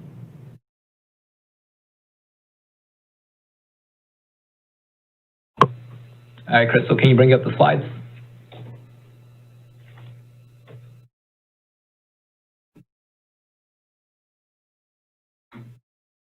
All right, thank you. Good evening, Mr. Mayor, Vice Mayor, members of the council. This evening, we have an item proposing the refinancing of the 2005 Nut Tree Assessment District bonds. We also have our municipal advisor, Dan Cox, with the firm K&N, and our bond counsel, Scott Ferguson, with Jones Hall, available to take questions, if any, after this presentation. Next slide, please. To start, some background information on the assessment districts. So assessment districts are established for a geographical area or district that receives a special benefit from specific public improvements. The district is formed through a majority voter approval of the property owners in that specific area. The Nut Tree Assessment District bonds were originally issued in 2005 to finance the construction of street and utility improvements to East Monte Vista and the extension of Nut Tree Road to redevelop the former Nut Tree restaurant and retail complex. Regarding the 2005 bonds, there's currently about $4.76 million in outstanding principal to be paid. The interest rates on the remaining bonds range from 5.6 to 5.8%. Payments are made semi-annually, and the last payment is scheduled to be made in September of 2035. And the city does not have any liability to repay the bonds. The responsibility to make payments lies solely with the property owners in the district that have received the public improvement benefit. Next slide, please. The city staff and our consultants periodically review debt issued by the city, such as bonds and capital leases, to see if there are opportunities to refinance. In the case of the 2005 Nut Tree Assessment District bonds, there is clearly an opportunity to refinance the bonds and achieve significant savings for the property owners. The savings would be in excess of $750,000 over the life of the bonds. The refinancing meets the three-pronged test to allow for council approval of the refinancing in a single meeting. So those three parts of the test are that the principal amount of the new debt does not exceed the unpaid amount of the current debt, the final maturity is not being extended, and that there are savings every year compared to the current installments. Bank bid solicitation was done, and we received 11 responses back from that process. Following that competitive process, Western Alliance Business Trust has been selected as the purchaser of the bonds, subject to council approval. Next slide, please. So should this item be approved this evening, the following slide highlights the next steps. And so in late June to early July, we would work on finalizing the documents with our consultant group. On July 15th, the bonds would close and the refunding bonds would be delivered to the purchaser. So that's the Western Alliance Trust that I mentioned in the previous slide. On July 31st, notices would be sent to the holders of the 2005 bonds. In early August, the county would be notified of the new assessment amounts for the fiscal year 2021 property tax bill. So this is where the county would be notified, and the property owners on their next property tax bill, they would see a lower assessment because of the refinancing. And then on September 2nd, the 2005 bonds would be redeemed. Next slide, please.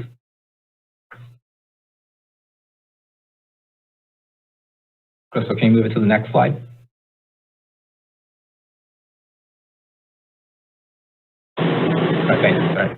So the staff's recommendation is to adopt the subject resolutions related to the refunding, and there's no fiscal impact on city funds since the city isn't obligated to pay the debt service. Next slide, please. And that concludes the presentation, and we'd be happy to take any questions. Thank you for the presentation. Council members, do you have any comments before I open it up public comment? Seeing none, we'll open it up public comment, please.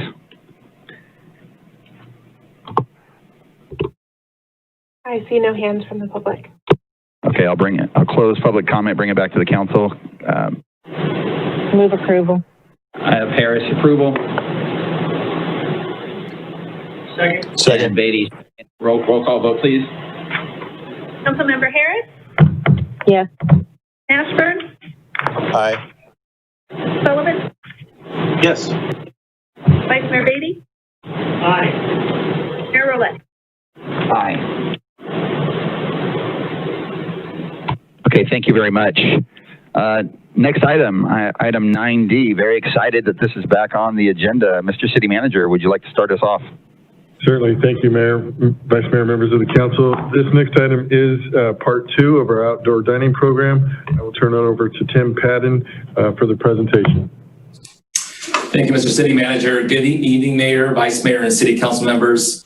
Tonight, staff is here to present an outdoor dining program that would allow the City Manager to finalize and implement a program allowing outdoor dining options on public right-of-way, in other words, on-street parking spaces, and to temporarily suspend parking requirements to allow for privately owned parking lots, courtyards, and other open spaces to be used for outdoor dining. You can go to the next slide, please, Crystal.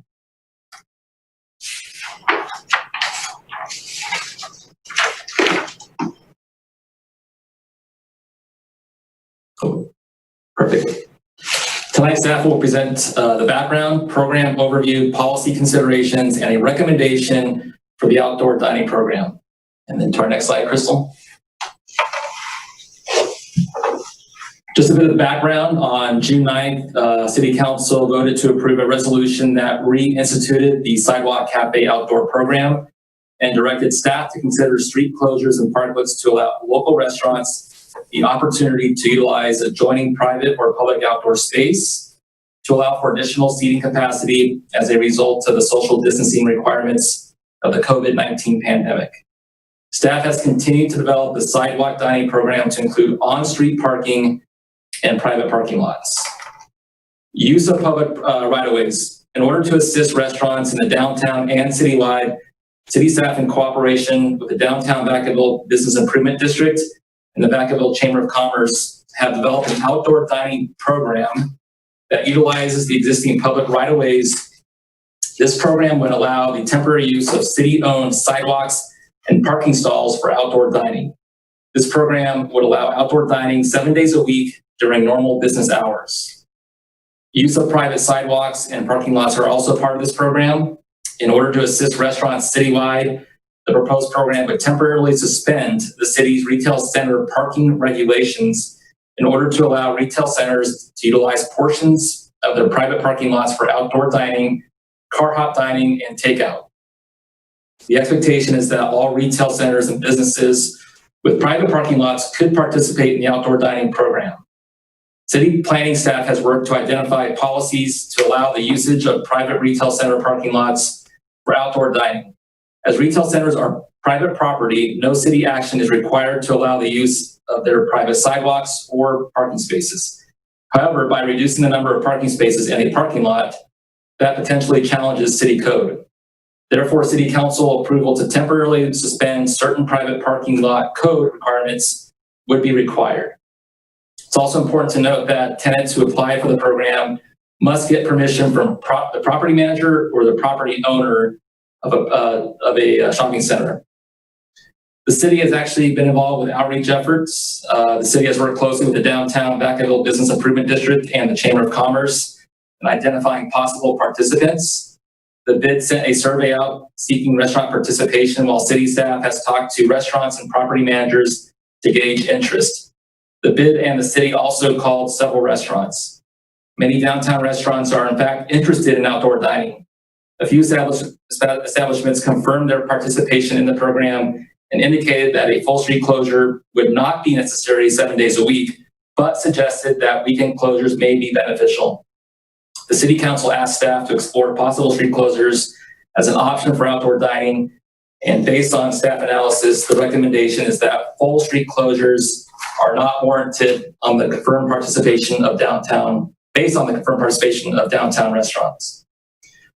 Duration of the program, similar to the Sidewalk Cafe permit, the citywide program would remain into effect until December 31st, 2020. Plan of implementation, we will discuss this in a little bit with 3 policy questions on a future slide. Executive order Staff seeks City Council approval to authorize City Manager to sign an executive order allowing for a citywide outdoor dining program. The executive order will be finalized tomorrow, and City Council can ratify the executive order on July 14th. But program can begin as soon as the City Manager signs the order, which we anticipate will be tomorrow. Fiscal impact, there will be a very modest impact. Costs associated with this effort will be very, very low. There will be some public works staff time associated with setting up, for instance, K-rail around outdoor dining areas to barricade eating areas from vehicular traffic. If we can go to the next slide, Crystal. Program participation. So a restaurant completes their permit application. Permit allows for use of sidewalk and on-street parking spaces. A predetermined number of allowed parking spaces is part of the program. A temporary catering permit through the ABC is required for sidewalk and street liquor sales. It's important that businesses get this, as if they don't, they can lose their original license. And this citywide program will temporarily suspend parking requirements to allow for privately owned parking lots and other open spaces to be used for restaurant dining. Next slide, Crystal, please. So one potential street closure that's being assessed and that we'd like to put forward to you is on Merchant Street between Dobbins and Main. This is the one-way portion of Merchant Street. There's 12 parking spaces along this stretch of Merchant Street. This would be a weekend closure. It wouldn't be a week-long closure.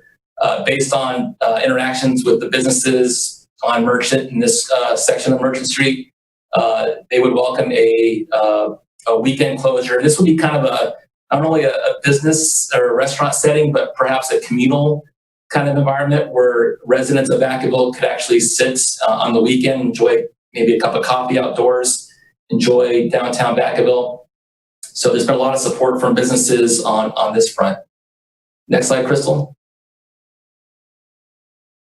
On-street parking, we have identified 2 restaurants that want to partake in the on-street parking or utilize on-street parking as outdoor dining space. La Brigada on Main Street between Parker and Dobbins.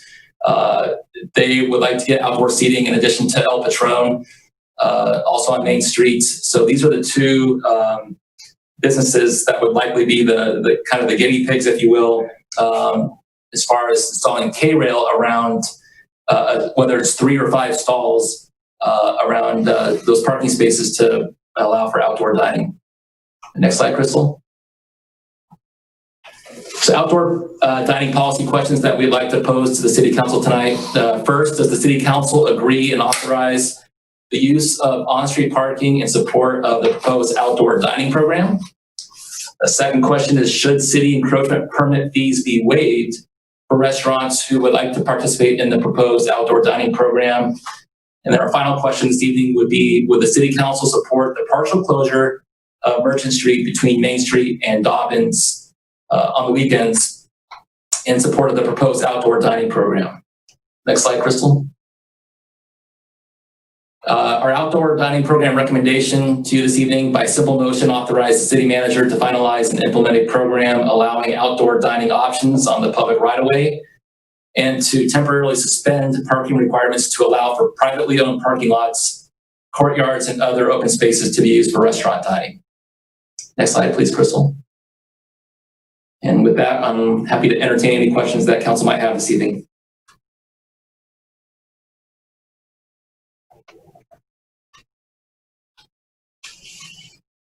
I have a couple questions, Ron, whenever you're ready.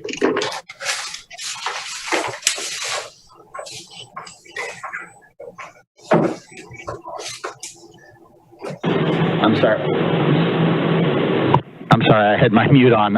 What I said was, great presentation, fantastic. I'm absolutely in support of all 3, and we'll go to Council Member Sullivan first. Thank you. So, Tim, can you go back to the map? Yeah, Crystal, can you go back a couple slides to, I think, the map of Main Street? Yeah, let's start with this one here. So the first, I love this idea, and I think there's a really smart way to do this downtown. I think the devil sort of is in the details. One thing that I'm really nervous about is a lot of our phase 3 businesses that are downtown just opened last week, and we kind of have these ongoing parking wars with their businesses anyways. So this particular section here, you've got a couple of phase 3 businesses that just opened up. You've got the Heritage House Cafe, which is a fantastic breakfast spot. And then you've got the bar and the cigar lounge. So I guess my problem with some of these areas is I think it probably could be fine. I'd like to do some sort of requirement where we have to check with any of the restaurant businesses or non-restaurant businesses that are within, I don't know, maybe 30 feet, 50 feet, 100 yards, whatever, some sort of distance on this possible piece. The last thing I want to do is harm a phase 3 business to support a phase 2 business. I want to make sure that we're trying our best to support both. And the problem is you have the restaurants kind of sprinkled throughout these hair salons and other businesses that just opened and are just getting back on their feet. So I am very supportive of this, but I think it's probably going to be a little more nuanced in terms of checking with the neighbors. The other piece of that is that we have a lot of dead spots in our downtown. So down by the theater, you know, we have the old post office restaurant. I mean, La Brigada down there is fantastic. I would be very supportive of opening up tons of parking spaces down there because you're really not going to impact any other businesses at this point in time because they're closed. But then logistically, how do you get a restaurant like El Patron to, you know, serve business down there? So I do think there's some nuance here. So I would love it if staff could focus on filling in the dead spots and activating those dead areas, which, you know, that one end of downtown is pretty dead. And then also down by the Beer 40 spot, you know, there's nothing there. So those are great areas to activate. It's just there's not restaurants in that general area. So that's my first request, is to be mindful of the other businesses and create some sort of policy that includes them in the decision-making process or factors in their feedback. The second is to activate dead spots in downtown. And then my third question is, how does this relate to food vendors? So we have a lot of food trucks and carts and other vendors throughout the area, and I never want to cut in on someone's market share if they're a brick and mortar business. But for example, that Beer 40 area, there's not a restaurant within, you know, a 30 or 40 minute walking, or I'm sorry, 30 or 40 yard walking distance. Could food vendors or local businesses that have some sort of other option also occupy open space downtown? Or are they being included in this plan at all? So my two pieces of feedback are the dead spots and asking other businesses or doing some sort of like mini CEQA. And then my question for you, Tim, is what are we doing with food vendors or food trucks that are based in Vacaville? Yeah, thank you, Councilmember Sullivan. You know, with the food vendors, this program is really catered towards the brick and mortar restaurants and food establishments, as they've lost a lot of space in terms of, you know, the social distancing requirements, and they're kind of, you know, physically, you know, structured brick and mortar establishments. We're not, you know, the food trucks are actually able to move around. In a lot of cases, you know, I think it's definitely worth exploring, but food vendors are allowed by right to occupy public space already.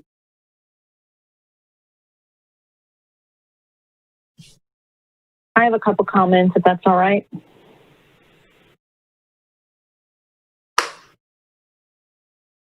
Councilmember Harris, go ahead. Yeah.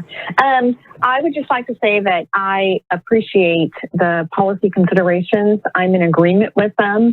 I especially, because I brought it up previously, I especially appreciate the fact that you've talked with other businesses that are, you know, non-restaurants, and they're, you know, willing to close the streets on the weekend. I think that's a great compromise.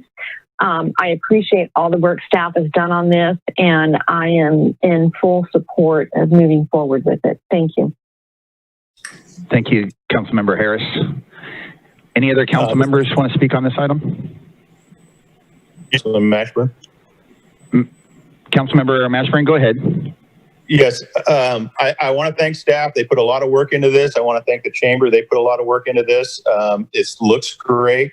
I want to make sure that we are also reaching out to some of those businesses and restaurants over here on the H7 side. That this is great for the downtown, but I want to make sure that this is absolutely a citywide effort. We have some great restaurants down in the Alamo Shopping Center down here where the Rayleigh's is. You got Hisui too. There's a really nice Thai restaurant down there. There's a restaurant up here in Regency Park Shopping Center. So I want to make sure we're reaching out to some of those folks, and so that they know that this is available to them to expand some of their seating and make this available for their customers over here on the 8-7 side of town. Aside from that, I'm absolutely supportive of this and of all three of the proposed questions that we had. And I can't wait to see it move forward. Thank you, Councilmember Mashburn. If I could just add that this is a citywide program, and staff met with the owner of Alamo Shopping Center, and they're today, and they're in full support of this program. Okay, thank you. And I do agree with Councilmember Mashburn. I want to make sure all the businesses throughout town have the opportunity. And with all due respect for Councilmember Sullivan, I do agree with you. I want to make sure we're not hurting one business to help another. However, in these unprecedented times, we have to find ways to expand these restaurants because they're being impacted. And I think if we stopped anything moving forward tonight, it's going to hinder, obviously, everything that we've been trying to do, everything the staff's been trying to do. Obviously, you know, I want to make sure we stay in contact with the businesses, but if we give one business the opportunity to shut down, the idea of opening parking for another restaurant, I think that would be exactly the opposite direction we want to go. So I want to be in favor of all three. I think the idea of bringing people downtown and on the streets maybe even will help some of those businesses that aren't visible when you're eating inside. Now you're outside, you're sitting in one of the parking stalls, and you might notice a business that you didn't notice before. So I think there's opportunity. This is something that, you know, obviously unprecedented times. We're trying to do things that are great for our business. I would just hate to hurt one restaurant because one person says, no, I want the parking spot right in front of my business. We don't want to hurt any other businesses, but I don't want to stop this moving forward. So I'm going to be in favor of that tonight. With that being said, we'll open it up to public comment. Is there anybody on the line for public comment tonight? I have Wendy Brecken on the line. I'll unmute her. Thank you. Hi, I just wanted to thank staff for doing such a great job on this. I think it's really going to be helpful for restaurants who have been suffering so much to be able to go out in the street. I think it'll create a nice environment, even for, you know, us customers to just walk around. Be, you know, more like, I don't know, Paris or whatever, walking around just at the outdoor cafes. But my question had to do with, my understanding was that food vendors do not have access to public property, that they have to be on private property. So isn't there any way like that the food vendor can find some like of the dead spots that Mr. Sullivan was talking about, and like just have a space for them as well? Yes, thank you. Are you done? Hold on, sir. Are you done with your comments? Yes, thank you. Okay, thank you. Go ahead, sir. Yes, thank you, Mayor. State law actually allows for food vendors to be parked on streets, on public spaces. So they will have total access to any public space in and around downtown, or quite frankly, around the city. So yeah, they can be parked on a public space. Thank you. Any other callers? I have caller ending in 075. I'll unmute their mic. Thank you. Thank you. From a resident standpoint, we are highly looking forward to this. I can tell you, me and my wife routinely have been downtown, and we want to be able to eat out more. In fact, I would actually say that probably Vacaville's a little behind because Winters has already shut down their main street, and they already have streets eating. With that being said, I highly encourage, I hope this goes through. Another comment I wanted to make was as far as other local businesses, I'm sorry, but most of downtown other businesses are a majority of realty. And the other small mom and pop shops, I only knew existed until I started actually seeing other restaurants down there. And we would be walking the town afterwards. As far as a question, since this is a responsive program, and city council takes a while to meet, is it part of the provision that the city manager has the ability to approve or modify plans as needed to meet the needs of the restaurants and local businesses? If it is not currently part of can we add a provision? So I guess my questions are, is there provision for the city manager to be able to modify the plan as needed, of course, with city council review after the fact? And if it's not in there, can we add it? Okay, do you want to answer that question? If I could actually defer to the city attorney on that question. Yes, as part of his authority under the emergency order that we anticipate the city manager would issue, he would have authority to make revisions and modifications. Okay, perfect. Thank you. Any other callers?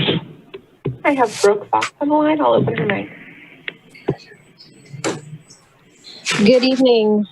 Just wanted to add a few quick comments. First of all, I want to thank Tim and staff for all their work on this project. Restaurants are the #1 reason why people visit downtown Vacaville.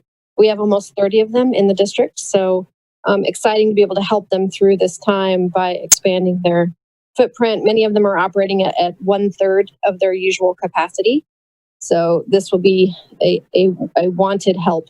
In regards to shutting down the piece of Merchant Street that you see there in the map, we felt like this was a good compromise as opposed to closing down Main Street, which would be very disruptive for the number of businesses that are along Main Street. So we feel like this particular section of Merchant Street has some wonderful qualities to it. It has some natural shade. It's not particularly needed from a traffic standpoint. So it has a lot going for it. In fact, it was one of the highlights of the downtown specific plan, which is still in progress. Utilizing and perhaps turning that area into a permanent eating area or pedestrian area is one of the recommendations that's in progress. So this would be an interesting sort of experiment to see how it all, where if the demand is there, and if the demand turns out to be larger, then perhaps it might be the will of the council to expand the street closure idea to more blocks. But at this point, we feel like this is a good plan to sort of dip our toes in and provide a space for communal dining for people to go ahead and support their favorite restaurants. Okay, thank you. Any other callers? I have Becky Craig. I'll unmute her mic. Thank you.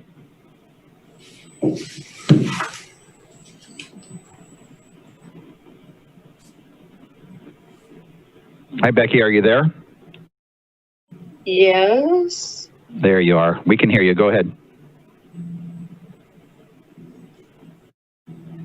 I think. Are you there? Becky? Can you hear me? There you are. Go ahead. Okay, I don't know what's going on, but I apologize.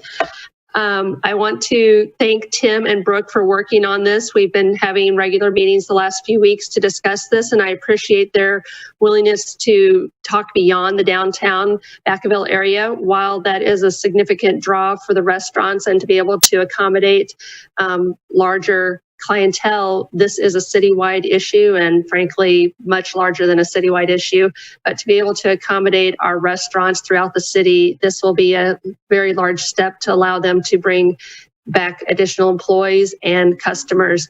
The employment sector has been hit very hard in both our retail and our restaurant industry, and to be able to help our restaurants to expand and grow will help all of our industries in Vacaville. So thank you for this consideration, and we look forward to seeing it implemented and monitoring it and bringing back any concerns or further steps that we see will be necessary.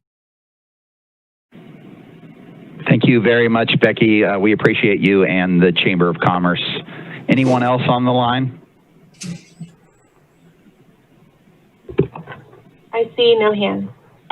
Okay, I'll close public comment. I'll bring it back to the council. Any other council comments before we make motion? entertain motion. Move approval. Second. I got Harris moved, Beatty second. Roll call vote, please. Councilmember Harris, Yes. Mashburn, Aye. Sullivan, Yes. Vice Mayor Beatty, Aye. Mayor Rolette. Aye. Thank you very much. Very exciting things going on. Let's move to item 9E. Mr. City Manager, will you start it off? Yes, thank you, Mr. Mayor, Vice Mayor, members of the City Council. This is an update from our representatives on the city's Homeless 2x2 Ad Hoc Committee. I'll just briefly introduce the subject, and then I'd like to turn it over to the Vice Mayor and Council Member Sullivan to further expand upon this. But the Homeless 2x2 Ad Hoc Committee was developed earlier this year, or formed earlier this year, with 2 representatives from City Council and 2 Board of Supervisors to discuss the issues associated with homelessness in the city of Vacaville. They've met 4 times thus far and are now looking to report out to the council about their efforts completed to date. So with that, I will turn it over to either Vice Mayor Beatty or Councilman Sullivan for next steps. Start with Vice Mayor Beatty. Thank you very much. We're really excited about the progress that we're making, given the Zoom situation we find ourselves in. Councilmember Sullivan has the bulk of the notes that we've been taking, so I'm going to turn it over to him for the presentation. Got it. Thank you, Vice Mayor. So the Vice Mayor and I have been meeting with the 2x2 at the council's direction for the last, I don't know, maybe month and a half now. And so, you know, we obviously had kind of a topsy-turvy last 2 years with homeless services in Vacaville between the county and with the city, some ups and downs and some, you know, degradation of the relationship and kind of a falling apart of sorts. And so we were very happy to participate in a leadership group with the 2 Board of Supervisors from Vacaville, so Supervisor Thompson and Supervisor Vasquez. So we discussed some ins and outs, and we're at the point now where we need some further council direction and consensus, and there might actually be the need to spend a little bit of money. So really after several discussions, we have come to the conclusion that we would like to host a series of public meetings, and we'd actually like those public meetings to be facilitated by a professional facilitator. And in those meetings, really what we envision is to get the community voice and kind of the community input on kind of the scope of the homeless problem, kind of the issues that the various neighborhoods and residents face, and then really solutions from the residents. I mean, we have our own solutions and the county has their solutions. And the one thing we really haven't done a great job at as a city or as a county is really ask the residents what they think works. We've just kind of told them this is what we want. So we are proposing to do 3 public information sessions that would be open to the public, facilitated professionally. One of these would most likely be some sort of Zoom, so people who wanted to socially distance or had immuno issues could do that remotely. The second would be a large kind of open forum that was socially distanced to the best of our ability. And then the third ideally would be something with the Vacaville Homeless Roundtable, as they are sort of the convening body in terms of homeless services in town. So what we're kind of looking for today is council's permission to have the city manager engage with county staff on procuring that consultant. This all comes with a slight caveat though. And so that slight caveat is that the county has made it pretty clear in a few of the meetings, they really want to be collaborative and they really want to work with us on a shared project, but they have not totally abandoned the tiny shelters project or tiny sheds project or whatever you want to call it. So up until maybe a week or 2 back, there was still some action on the county's end trying to utilize the Cliffside Drive parking lot as some sort of tiny shelter facility. The Vice Mayor and I made it very clear that we were not supportive of that project. There would be no partnering with that project. And really also made it clear that if they move forward on that project without kind of city collaboration, it would put us in a very difficult position and a very awkward spot to move forward with them. Not only with our peers on council, but with the residents of Vacaville. So we're sort of asking for permission for the city manager to move forward based on the county continuing to be collaborative and open. Obviously, they had a closed session this morning and discussed some homeless items. Depending on maybe the outcome of that meeting and kind of what was decided with or without our input, it may change the course of what we're asking for you guys tonight. But we want to take this in good faith and be optimistic and be hopeful that we are going to work together to address homelessness in Vacaville. And the first step in that is convening some community meetings. So that was kind of a long-winded, kind of roundabout way of asking what we're looking for tonight. Vice Mayor, did that summarize kind of where we're at, or did I miss anything?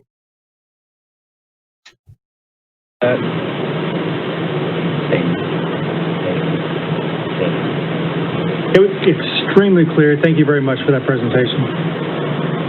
Any other council comments? I have a couple comments. Councilmember Harris, go ahead. Okay. So first, I just want to say thank you, Councilmember Sullivan and Beatty, for attending these meetings and trying to move the dialogue forward with our county counterparts. A couple questions in regard to cost. So there's a cost associated with hosting these events for the public and hiring a consultant to do that. Do we have an indication of what that cost would be, or is that going to come back to us later if we say yes, please move forward and come back to us? The other question I had was in regard to the Mason Street Park and Ride, because that was on the agenda today for the county, and it just seems to be a sticking point as far as I'm concerned. I'm wondering what your gut feeling is on this. I know you want to be hopeful. I know you want to, be collaborative. We all want to do that, but it doesn't seem like that initiative is going away regardless of what we do. So that I'm a little frustrated over that. And then in terms of whatever comes out of this, if we decide to move forward with it, whatever comes out of this public hearing, if you will, these 3 public hearings, do you have a timeline on when that would take place, what the expectation is, sort of when we might be making a decision on next steps? So those are excellent questions, and I'm going to go backwards in answering them. And then, Aaron, I'm going to ask you to answer the cost question. So the time frame, we sort of loosely agreed that we don't want anyone sleeping out on the streets during the winter. And so kind of our deadline per se to come up with some sort of solution or discuss next steps is we just don't want anyone freezing to death on the streets or out during the winter. So we would like to move fairly quick. So the goal is to have the 3 informational sessions done probably this summer. So July and August ideally would be when we'd want to get those done. And that would allow us to collect some public input, bring that back to council a few times, set a budget, and then come up with solutions going forward, which, could be, they could run the gamut, right? So, but we did kind of loosely mutually agree that we don't want people sleeping out on the streets again this year. Last year, for a variety of reasons, the rotating winter shelter didn't go up. And a lot of our neighbors outside had a pretty rough winter. So time frame, we're hoping to move the meetings at least in July and August. So we're kind of moving quick. To answer your second question, I totally agree with you. I think that the Vice Mayor and I have really come into this in good faith, and we've been very open and honest with Supervisor Thompson and Supervisor Vasquez. I think honestly tonight, the council approving this really shows a decorum of good faith and an effort that we want to move forward collectively, and that we're taking the concerns of some of our homeless advocates in town seriously. But I think it also gives us a bargaining chip for us to say, look, we want to move forward. We're giving you the avenue. We're committing resources. We want to walk with you hand in hand and be partners here. But we need to be partners. And I think, if the council gave us the direction tonight that, we're willing to engage in this partnership, but the county has to kind of return the favor, I think that would be an appropriate action tonight. And I'm hoping that they would be reciprocal and that they would look at the long view of the partnership between the county and the city and how we can mutually address homeless services. And that, we could really reset the relationship like we were trying to do. So I totally appreciate your comment. I think, I don't know, 50-50. I'm not sure. The conversations have gotten better each session, but I feel like I wouldn't gamble on either direction. And as far as the cost piece goes, City Manager, do you have any estimates or ideas on that piece? No, at this time, we've reached out to a particular individual that Supervisor Vasquez was familiar with, and actually it's a facilitator that I have a background with as well, that I think would be very effective in this role. But I've made contact with him, and I'm asked him to put a scope of work together for me that I'm hopefully going to have by the end of the week, if not the beginning of next week, in hopes of presenting that for the 2x2 committee members to discuss. And then, of course, we have to bring that back to the council to have a discussion about whether or not to approve the proposed scope. Okay, so the process then would be for you to complete whatever work. If we decide to move forward, you would complete whatever work you need to do in order to get a price and a timeline to come back for council approval. Correct. And this is going to be a shared cost with the county and the city? 50-50, yes. Okay. And then just one other comment. I know that with the state program, and I cannot remember what it's called, 10 Key or Project Room Key. Project Room Key. Okay, Project Room Key. So I know we have like a limited number of people that actually, took us up on that. And I think it was like 10. And a couple of them, it was really, something that they desired and needed and wanted. And some of the others, from what I understand, it was not really, they didn't feel it was a necessity for them. So I just want to go into it with sort of an understanding, and maybe it's because the weather is decent right now, but it seems to me like some of the folks just haven't wanted to take advantage of resources that have been offered to them. So I am in full support of, Vice Mayor Beatty and you going back and seeing what you can do with the, 2x2 with the county. And, I can support moving forward with getting a cost and coming back to us. I just don't want to have too much expectation that it's going to be, solve all of our problems. I mean, I want to help whoever we can, where we can, but I'm still sort of not completely, to be honest, not completely bought in that everybody out there really wants to help. Okay, thank you. Any other council members want to make a comment? Before we open it to public comment, I would like to make a quick statement.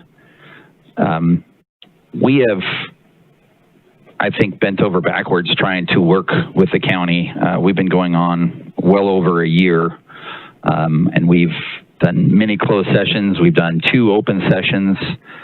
We've put together this 2x2 because we wanted to show the county we want to work with them. And I'm extremely disappointed that it feels like to me that the county is doing the 2x2 and then also doing something else. And I don't know what came out of that meeting today. Obviously, it's closed to the public.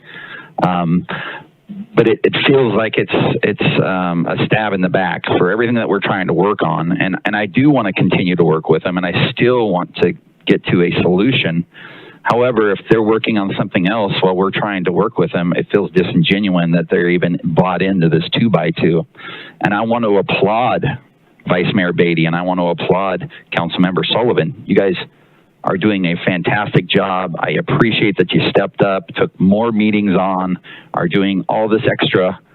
I'm just disappointed with the county that they thought they needed to go and do something. And again, if it was something they were just getting off their plate, well then, I would apologize. However, it just feels to me that they're doing something besides focusing on working with the city to do something within the city limits. And so my suggestion tonight would be, let's see what's going on with the county. I want a dollar figure before we move forward. I want to do we need to go out to the community and find out what the community wants. I am not completely in favor of jamming through this because we've waited this long, and of course I care about the people on the streets. However, I don't want to do something so quickly and that we miss something that would be better for our homeless here in Vacaville. So getting this would be a great first step, but I want to work with the county and let the county know that I believe this whole council is disappointed if they're doing something besides working with us on a solution or doing something separate away from what we are trying to do together. Obviously, I'd want to share the cost with them. I would like them to stop anything else that they're doing in the city of Vacaville and just focus on this 2x2. And I would like to see Vice Mayor Beatty and Councilmember Councilmember Sullivan bring back a cost on what's going to happen and maybe an update from the county. Maybe the county will now let you guys know what they're doing at closed session. If we can do that, I'd be happy to move forward. I don't want to stall out, but I do want to send a message to the county that we want to work with them. We don't want them to work apart from us. And with that, I'll open up public comment. Mr. Mayor, this is Mitch. Can I absolutely. I'm sorry, Councilmember Mashburn, go ahead. No problem. I want to make sure. First of all, Councilmember Sullivan, thank you so much. Vice Mayor, wonderful job. You guys are doing great things for us with this. I'm very appreciative. I would like to make sure that, and I'm sure that you guys have brought this up, but it just didn't come across in the presentation, that the homeless folks, when we do this outreach to the community, that the homeless folks, there's some form of outreach to our homeless population so that they have a voice in what they feel they need for to be successful in Vacaville. And I just want to make sure that the consultant, whoever we choose, is cognizant of that and that there's some form of outreach also to those folks. That was all I had to say. And thank you. Vice Mayor Beatty. Thanks, Councilman Mashburn, for that. One of the things that's been really exciting about working with Councilman Sullivan on this project is both of us vocationally spend most of our time working on these issues. He's responsible at the county level for developing a lot of programs to assist people who are under-resourced and in difficult circumstances. I find myself on a daily basis either feeding or offering medical care to, as Councilman Sullivan has described, our homeless neighbors. So it's been a great partnership. I think we are making progress.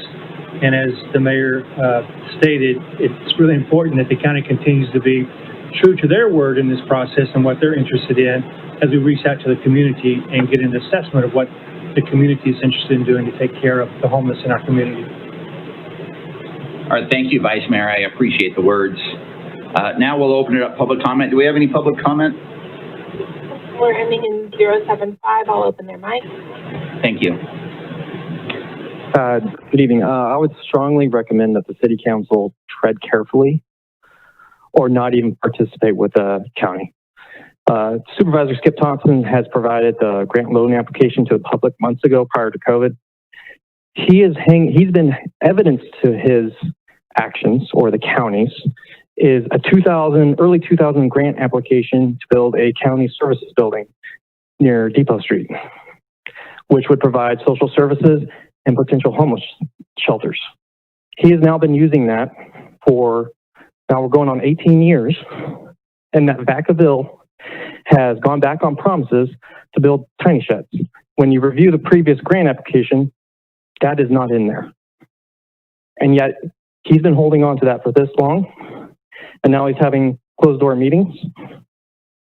I would highly encourage the city council, on behalf of Vacaville residents, to be very suspicious or not even participate with the county. This feels like typical Ronald Reagan politics of arm twisting. So he is actually pushing us to get what he wants. So he would be giving us to come to the table and provide half of the cost. End of comment. Thank you. Any other callers? I have caller ending in 227. I'll open their mic. Thank you. Hi, yes, this is Amber Robitaille.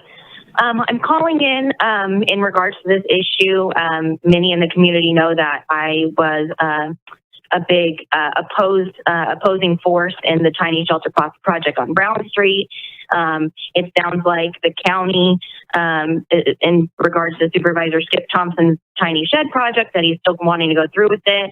I want to thank Nolan and Councilmember Beatty for standing up for us that we don't want that project in Vacaville.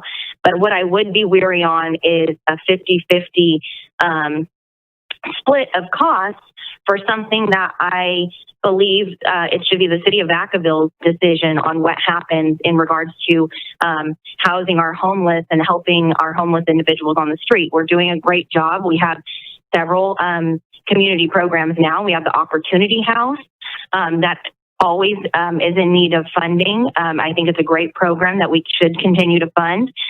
We have crew through the city of the Vacaville Police Department that does a great job.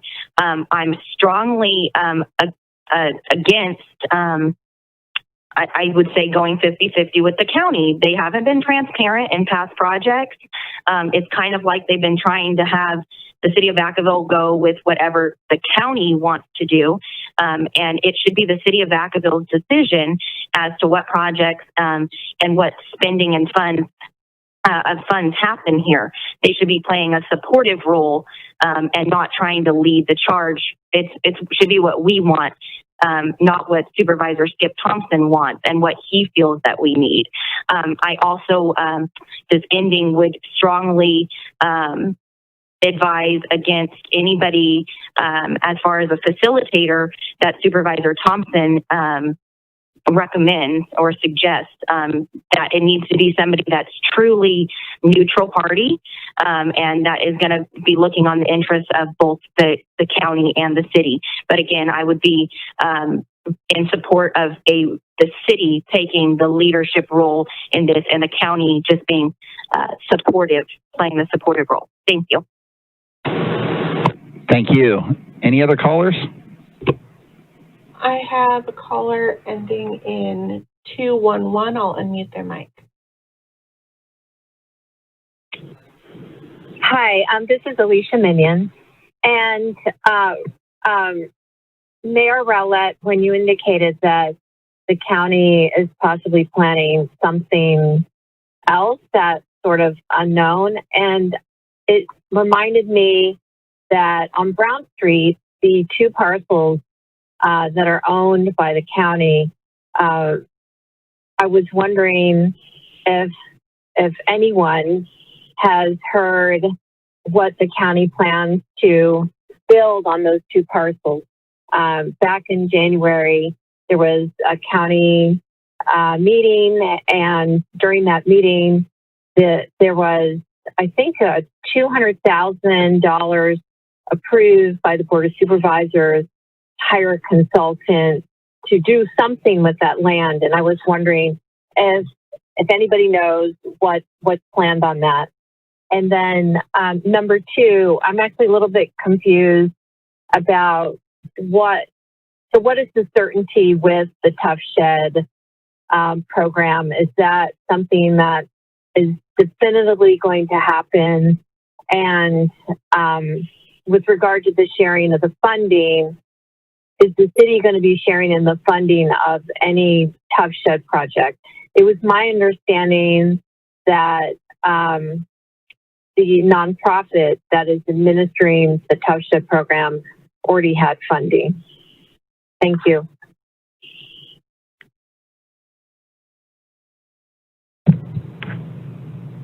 Thank you. Any other callers?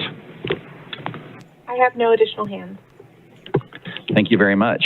I'll close public comment, bring it back to the council.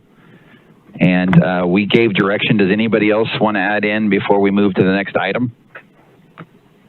You want me to summarize kind of what I heard, Mayor? Sure, that'd be great. Thank you. Okay, so it sounds like the discussion or the direction given was that we are moving forward with the hopes of a collaborative process, and we are open to the idea of a consultant, but the city would like to see the cost first, and we would like to know some sort of formal outcome for the Tiny Sheds project, and whether or not the outcome of that project is satisfactory to us or not will depend on our further participation in the 2x2 and efforts with the county.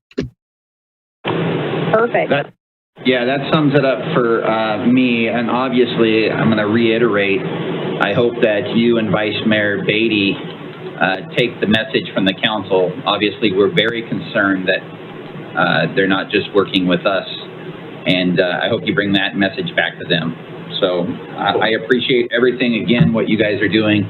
And we look forward to your next report. Moving on from that, we'll go to item 9F, Mr. City Manager. Thank you, Mayor, Vice Mayor, members of the City Council. This is our biweekly update on the COVID-19 matters. I will once again turn it over to our Fire Chief, Chris Concepcion. Good evening, Mayor, Vice Mayor, council members. I'm going to try to be real quick here. Crystal, can you bring up the slides, please?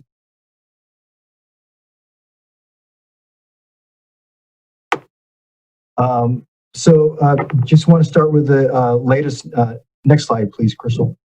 Want to start with the latest numbers. California, as of 11 o'clock this morning, there were just slightly over 183,000 cases with about 5,580 deaths.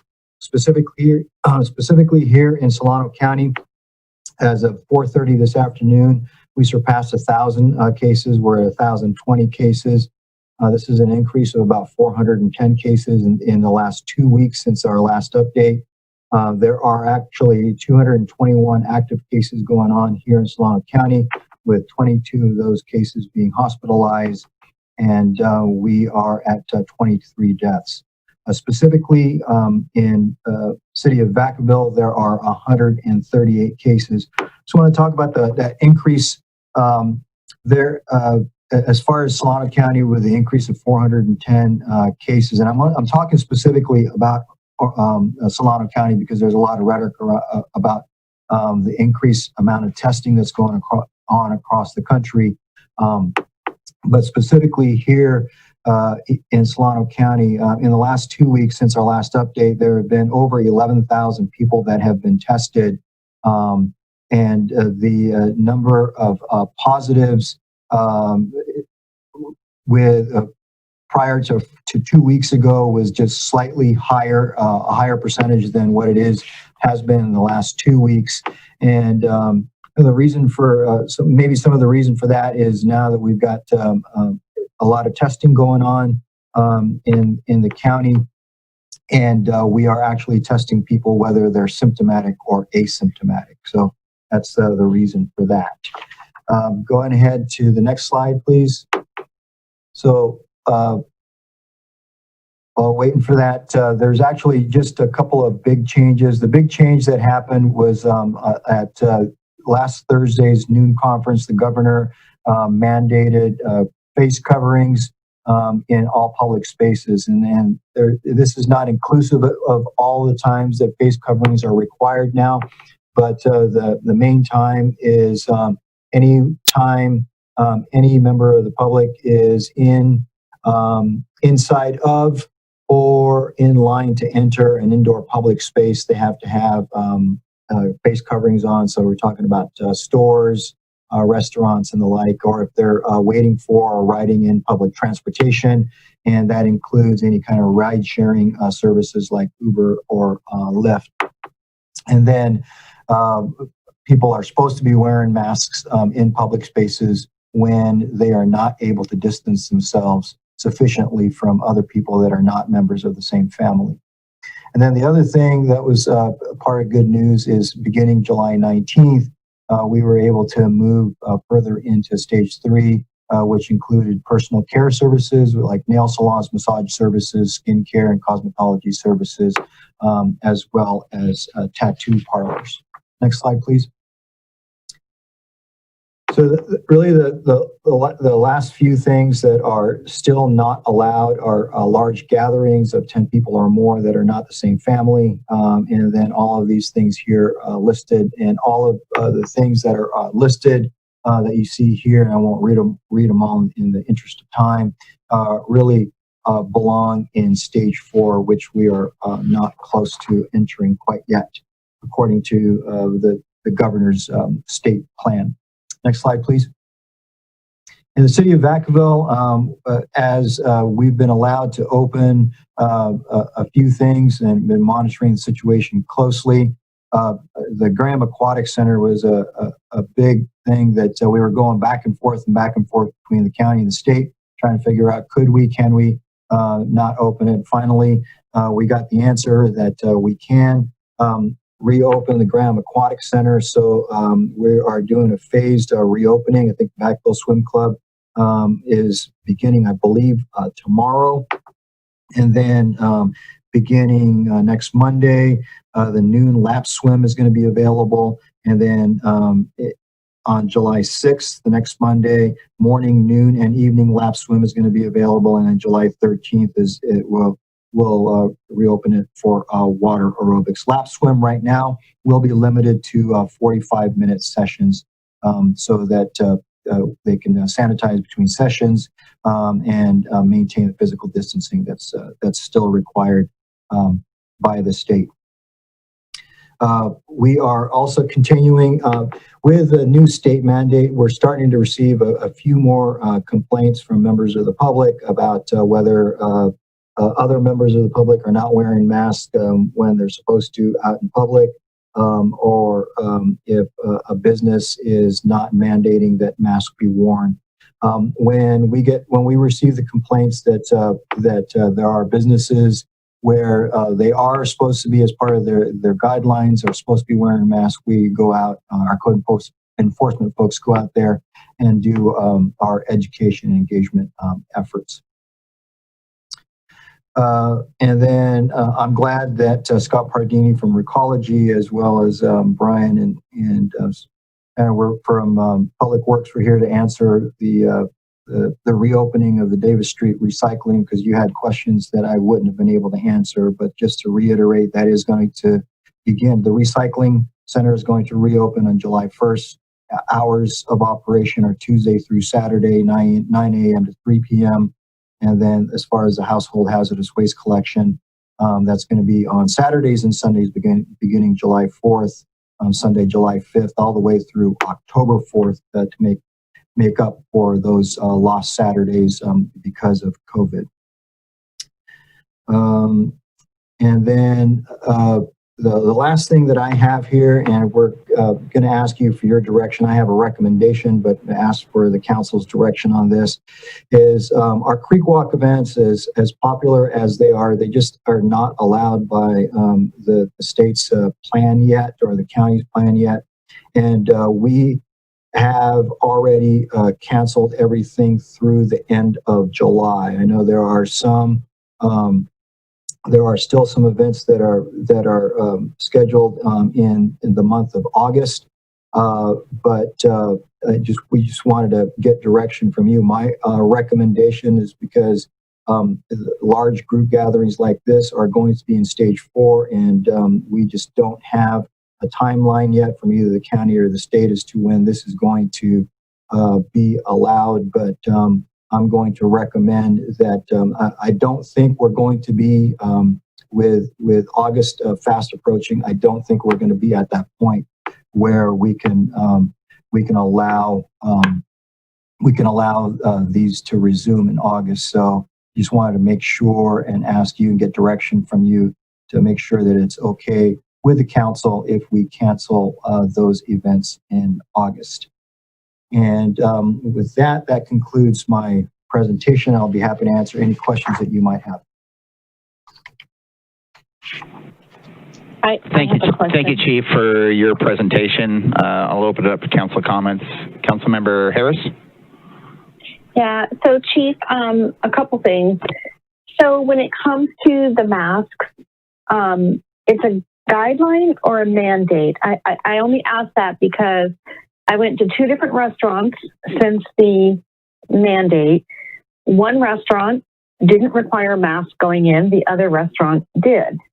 All the employees wore masks, but patrons were not, in one, asked to wear a mask. So I think people need a little clarification on that. Can you help with that? Sure, I'll help I'll try to answer that to the best of my ability. And so it is a mandate, and the governor said that that everyone is supposed to wear masks to the extent possible, and it is a mandate. But however, there are quite a few exemptions to that. So when it comes to enforcement, the governor also, the reason we're receiving more complaints is the governor in a press conference, I believe yesterday, was asking the residents of California to basically report businesses that are not requiring masks be worn inside public spaces. So we're receiving an increased number of complaints. Now, he also says that enforcement is up to the local agency, but the difficulty in that is, number one, we don't have the staff to go out and investigate every complaint that we receive.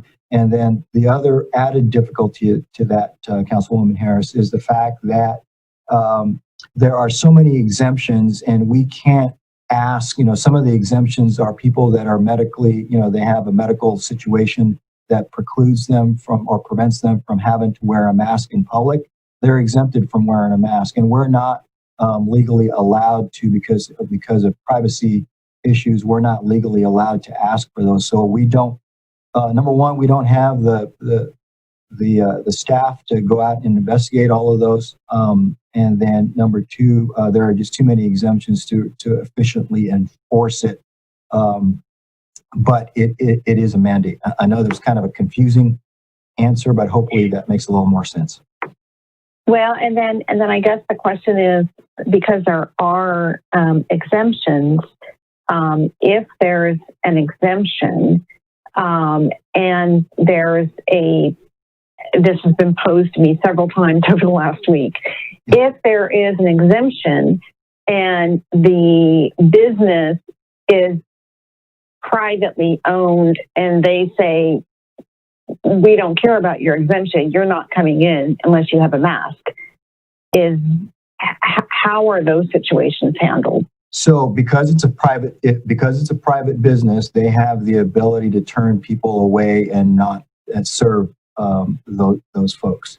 So kind of like the same thing that this question was asked prior to, where like a Costco and the Nugget, even prior to this mandate, are and I think continue to require their customers to wear a mask if they want to shop at the store.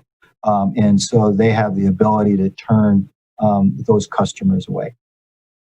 Okay, thank you. Thanks for that clarification. And then I just want to say that as much as I would love to have Creek Walk happen in August, I would be in support of not having it happen, just because we don't know what's going to transpire over the next, several weeks. And then I also want to say I am so thankful that we did not bring it back to discussion for fireworks for Vacaville, given what has transpired in other cities and the county over the last couple of weeks. So I think we're doing a good job, and I'm good with not having events in August. That's my input. Thank you very much. Thank you, Councilmember Harris. Any other council members? I got a couple questions. Is that Councilmember Sullivan? Yeah, sorry, I keep forgetting to announce. Go ahead, sir. So Chief, I kind of had similar questions as Councilmember Harris. So there is this rash of folks now that are kind of posting videos on the web of businesses that ask them to put on a mask, and they say they're violating their rights or all these other things. So should folks who are asked to wear masks at businesses that are upset about their masking policy, if they're upset about that, there's nothing the police can do or the fire can do. They should not be calling emergency services, correct? They just need to go find another business to shop in. So you're saying that a customer refuses to wear a mask? There's a new rash of videos online where a customer refuses to wear a mask, and typically there's an altercation with the greeter at the front door, and then oftentimes they'll call police, they'll call code enforcement, they'll call the fire department saying their rights were violated. Is that the right course of action? I guess my point is there's nothing we could do anyways, and they need to go somewhere else, not call public safety. Yeah, there is absolutely nothing that we can do. If the private business owner requires the customer to wear a mask to conduct business at their private business, they have a right to do that, especially because of the fact that the state has essentially mandated it. So if the only recourse that the customer has is to shop elsewhere and bring their business elsewhere. Okay, good. That was kind of my point. I just don't want them to waste the public safety's time with unnecessary calls. Thank you. My second question is, so we're talking about having a face-to-face council meeting next week. We're talking about City Hall. I mean, City Hall is quasi-opened. Does the city have the ability to enforce masking restrictions? So what is our stance on that? And do we have to abide by exemptions, or do we not have to? I mean, what is the city's stance? And, starting 2 weeks from now, when we have our next council meeting, what are we doing? Can people have the option to not wear masks, which I prefer they don't, but what is our stance? So we actually had a discussion about this and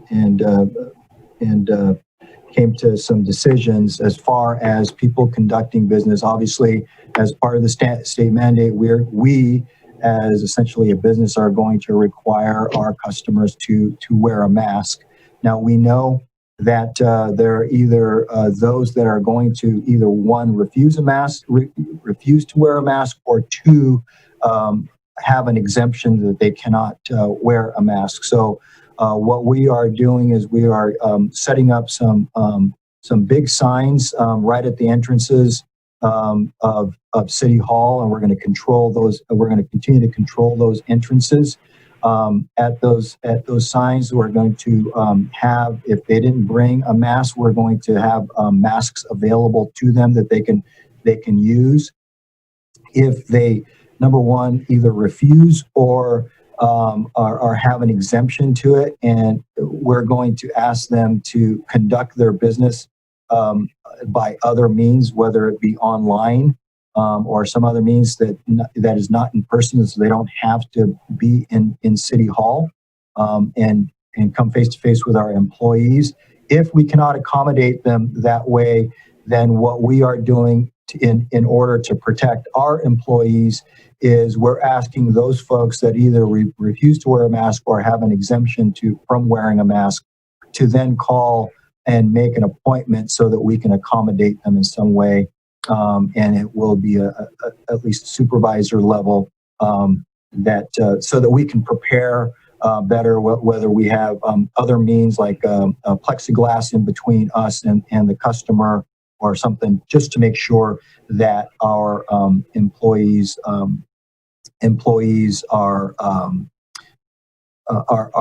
protected as well as the public is protected. That's fantastic. And then as far as the council meeting,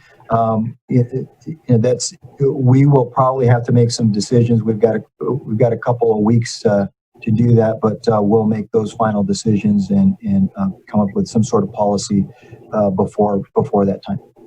Okay, and then my last question is, and I'm not sure if you can answer this per se, but we've had, I think, back-to-back, if not 3 or 4 days in a row, record-breaking COVID days in California and 7 other states. We've had record-breaking hospitalizations across the state. And so it just kind of feels like we're in this lull, though. It feels kind of normal, and it feels like things are fine. I know we're starting to have this rash of workplace clusters and family clusters. There's this bizarre feeling of calmness, I guess, but the numbers are off the charts. I mean, what do you make of that? What is your assessment of Vacaville or Solano County? I mean, should folks still be worried and heightened? Should folks relax? I mean, do we have big glaring holes? Do you feel like this is the new normal? The data just doesn't really match kind of the public sentiment right now in my head. And I kind of wanted to get your thoughts on that as someone who's, actively in this day in, day out. With such high data marks, what are you feeling is the biggest threat right now, or kind of what are you worried about?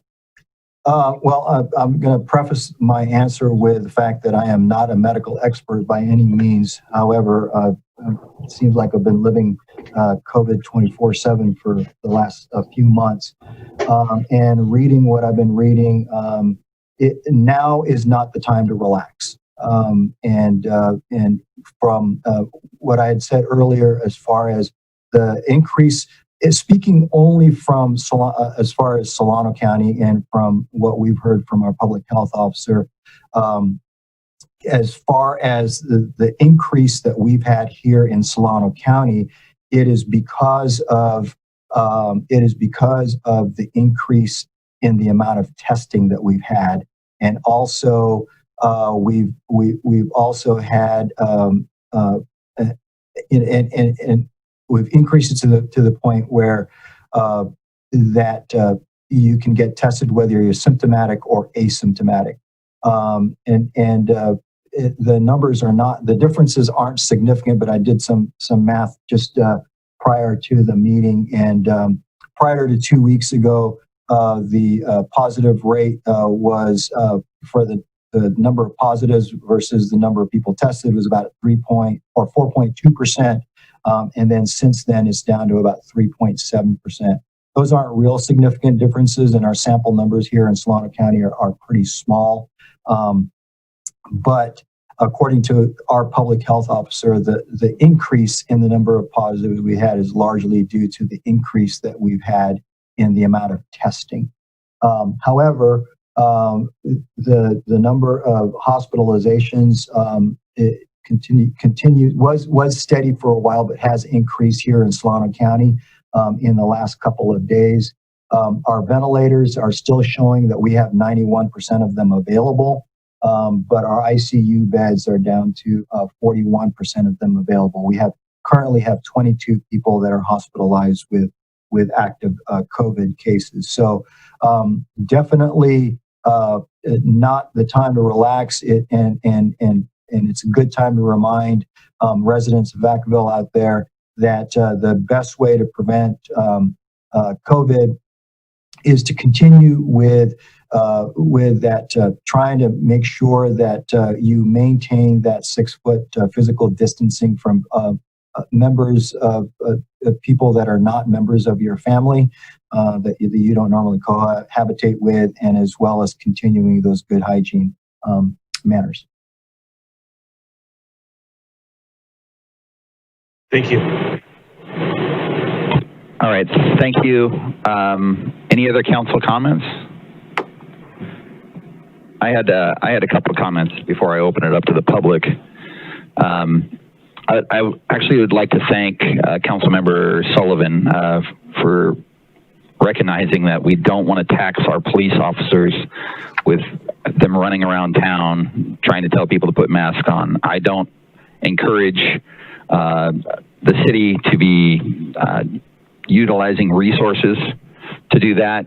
There is no penalty for not wearing your mask. There are a ton of exceptions out there, some health related, and therefore, you can't even ask anybody about it. I don't want to tax our businesses with trying to do compliance if they want to, and that's their right as a private owner of their own business, but it's not something that I want to utilize our resources. I don't want businesses to have to utilize their resources, and it's up to the individual out there that has to abide by the guidelines of the governor. And I believe that's what I had for now. If we can open it up to the public, if we have anybody from the public.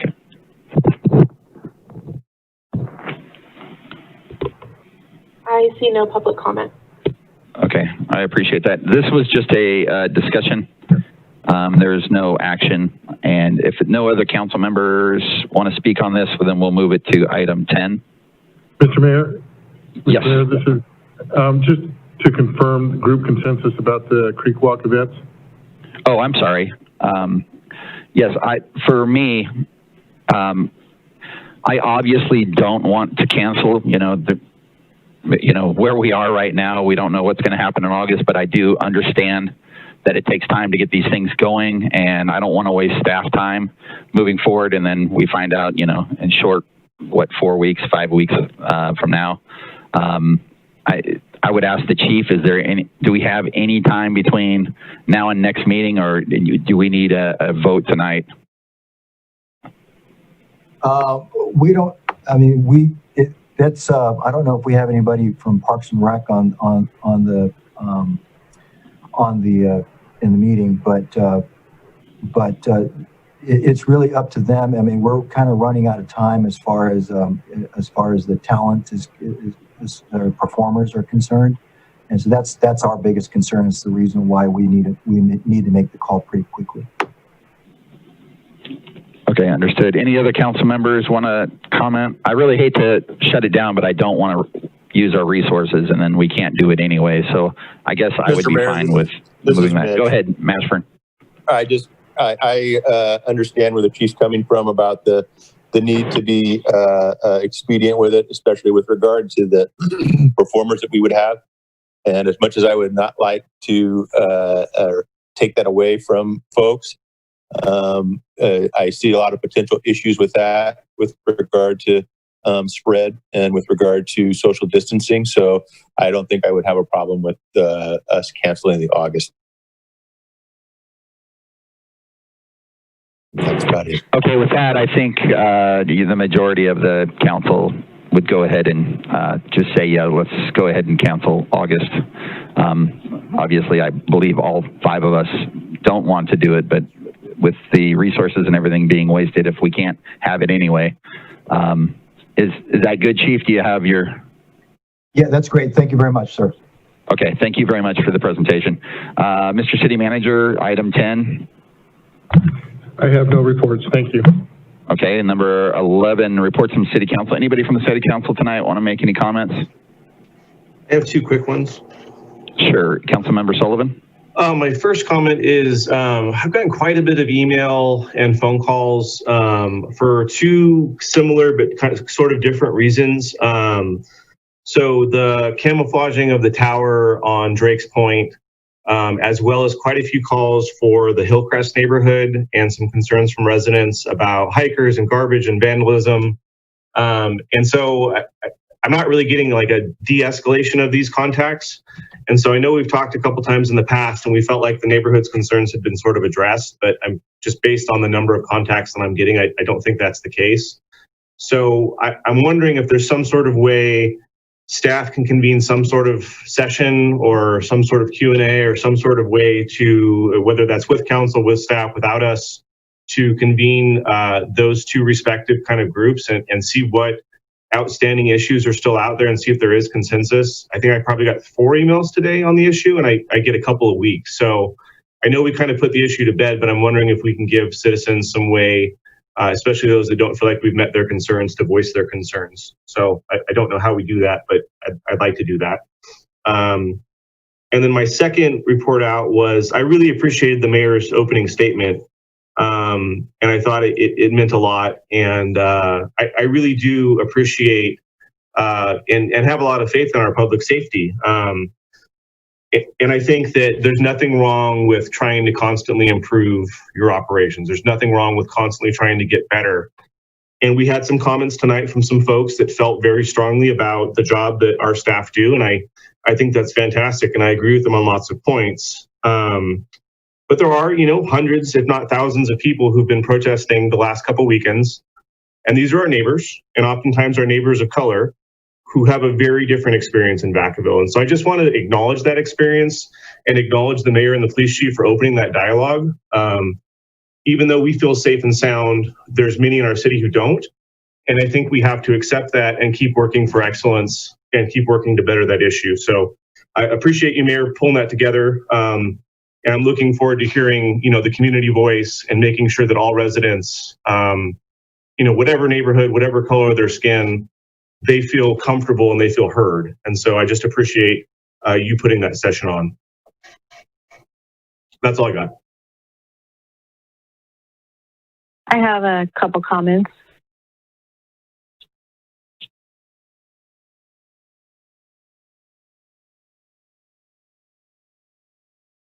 Okay. No, I'm sorry. I was still on mute. I apologize. I wanted to thank Councilmember Sullivan again for the words. And yes, Councilmember Harris, go ahead. I'm sorry. Okay, yeah, thanks. So I also have received quite a few emails, text messages, phone calls on Old Rocky and the antenna up there. And, I took a ride out there probably, I don't know, a month and a half ago or so and looked at it from all angles and, tried to work with Public Works on a couple different options. And, I want to say Sean Cunningham is just fabulous and, made a few recommendations and was going to follow through with that. What I don't know is whether that's going to resolve those issues with the residents in that area. So I would support, Councilmember Sullivan's request to have staff, do something in terms of communicating with the residents in that area to ensure that, we've done everything that we can do to mitigate those issues.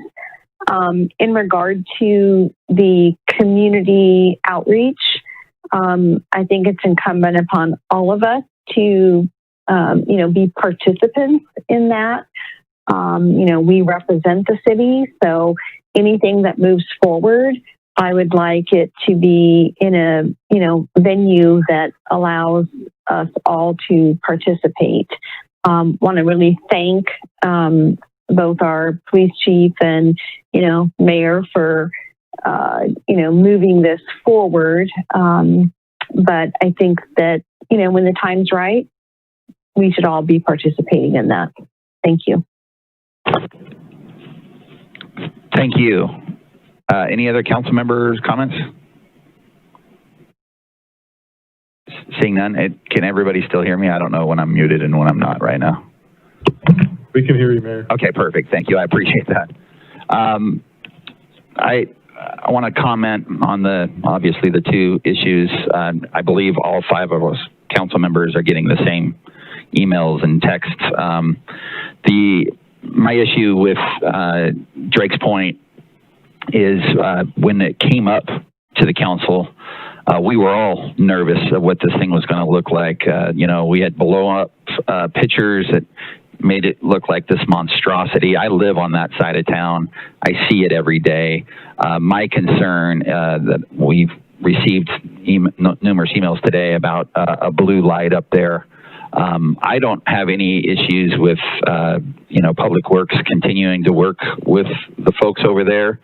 I don't necessarily, I think what they're asking, it was something that I brought up, I don't know, was it a year and a half ago now, of putting some kind of live trees in front of it to block it. I just, after it was erected and everyone got to see it, I think everybody was anxious that it was just going to be this huge deal. And even I was, and I think the rest of the council, when you saw certain photos, it looked horrible and we were all nervous of the whole thing.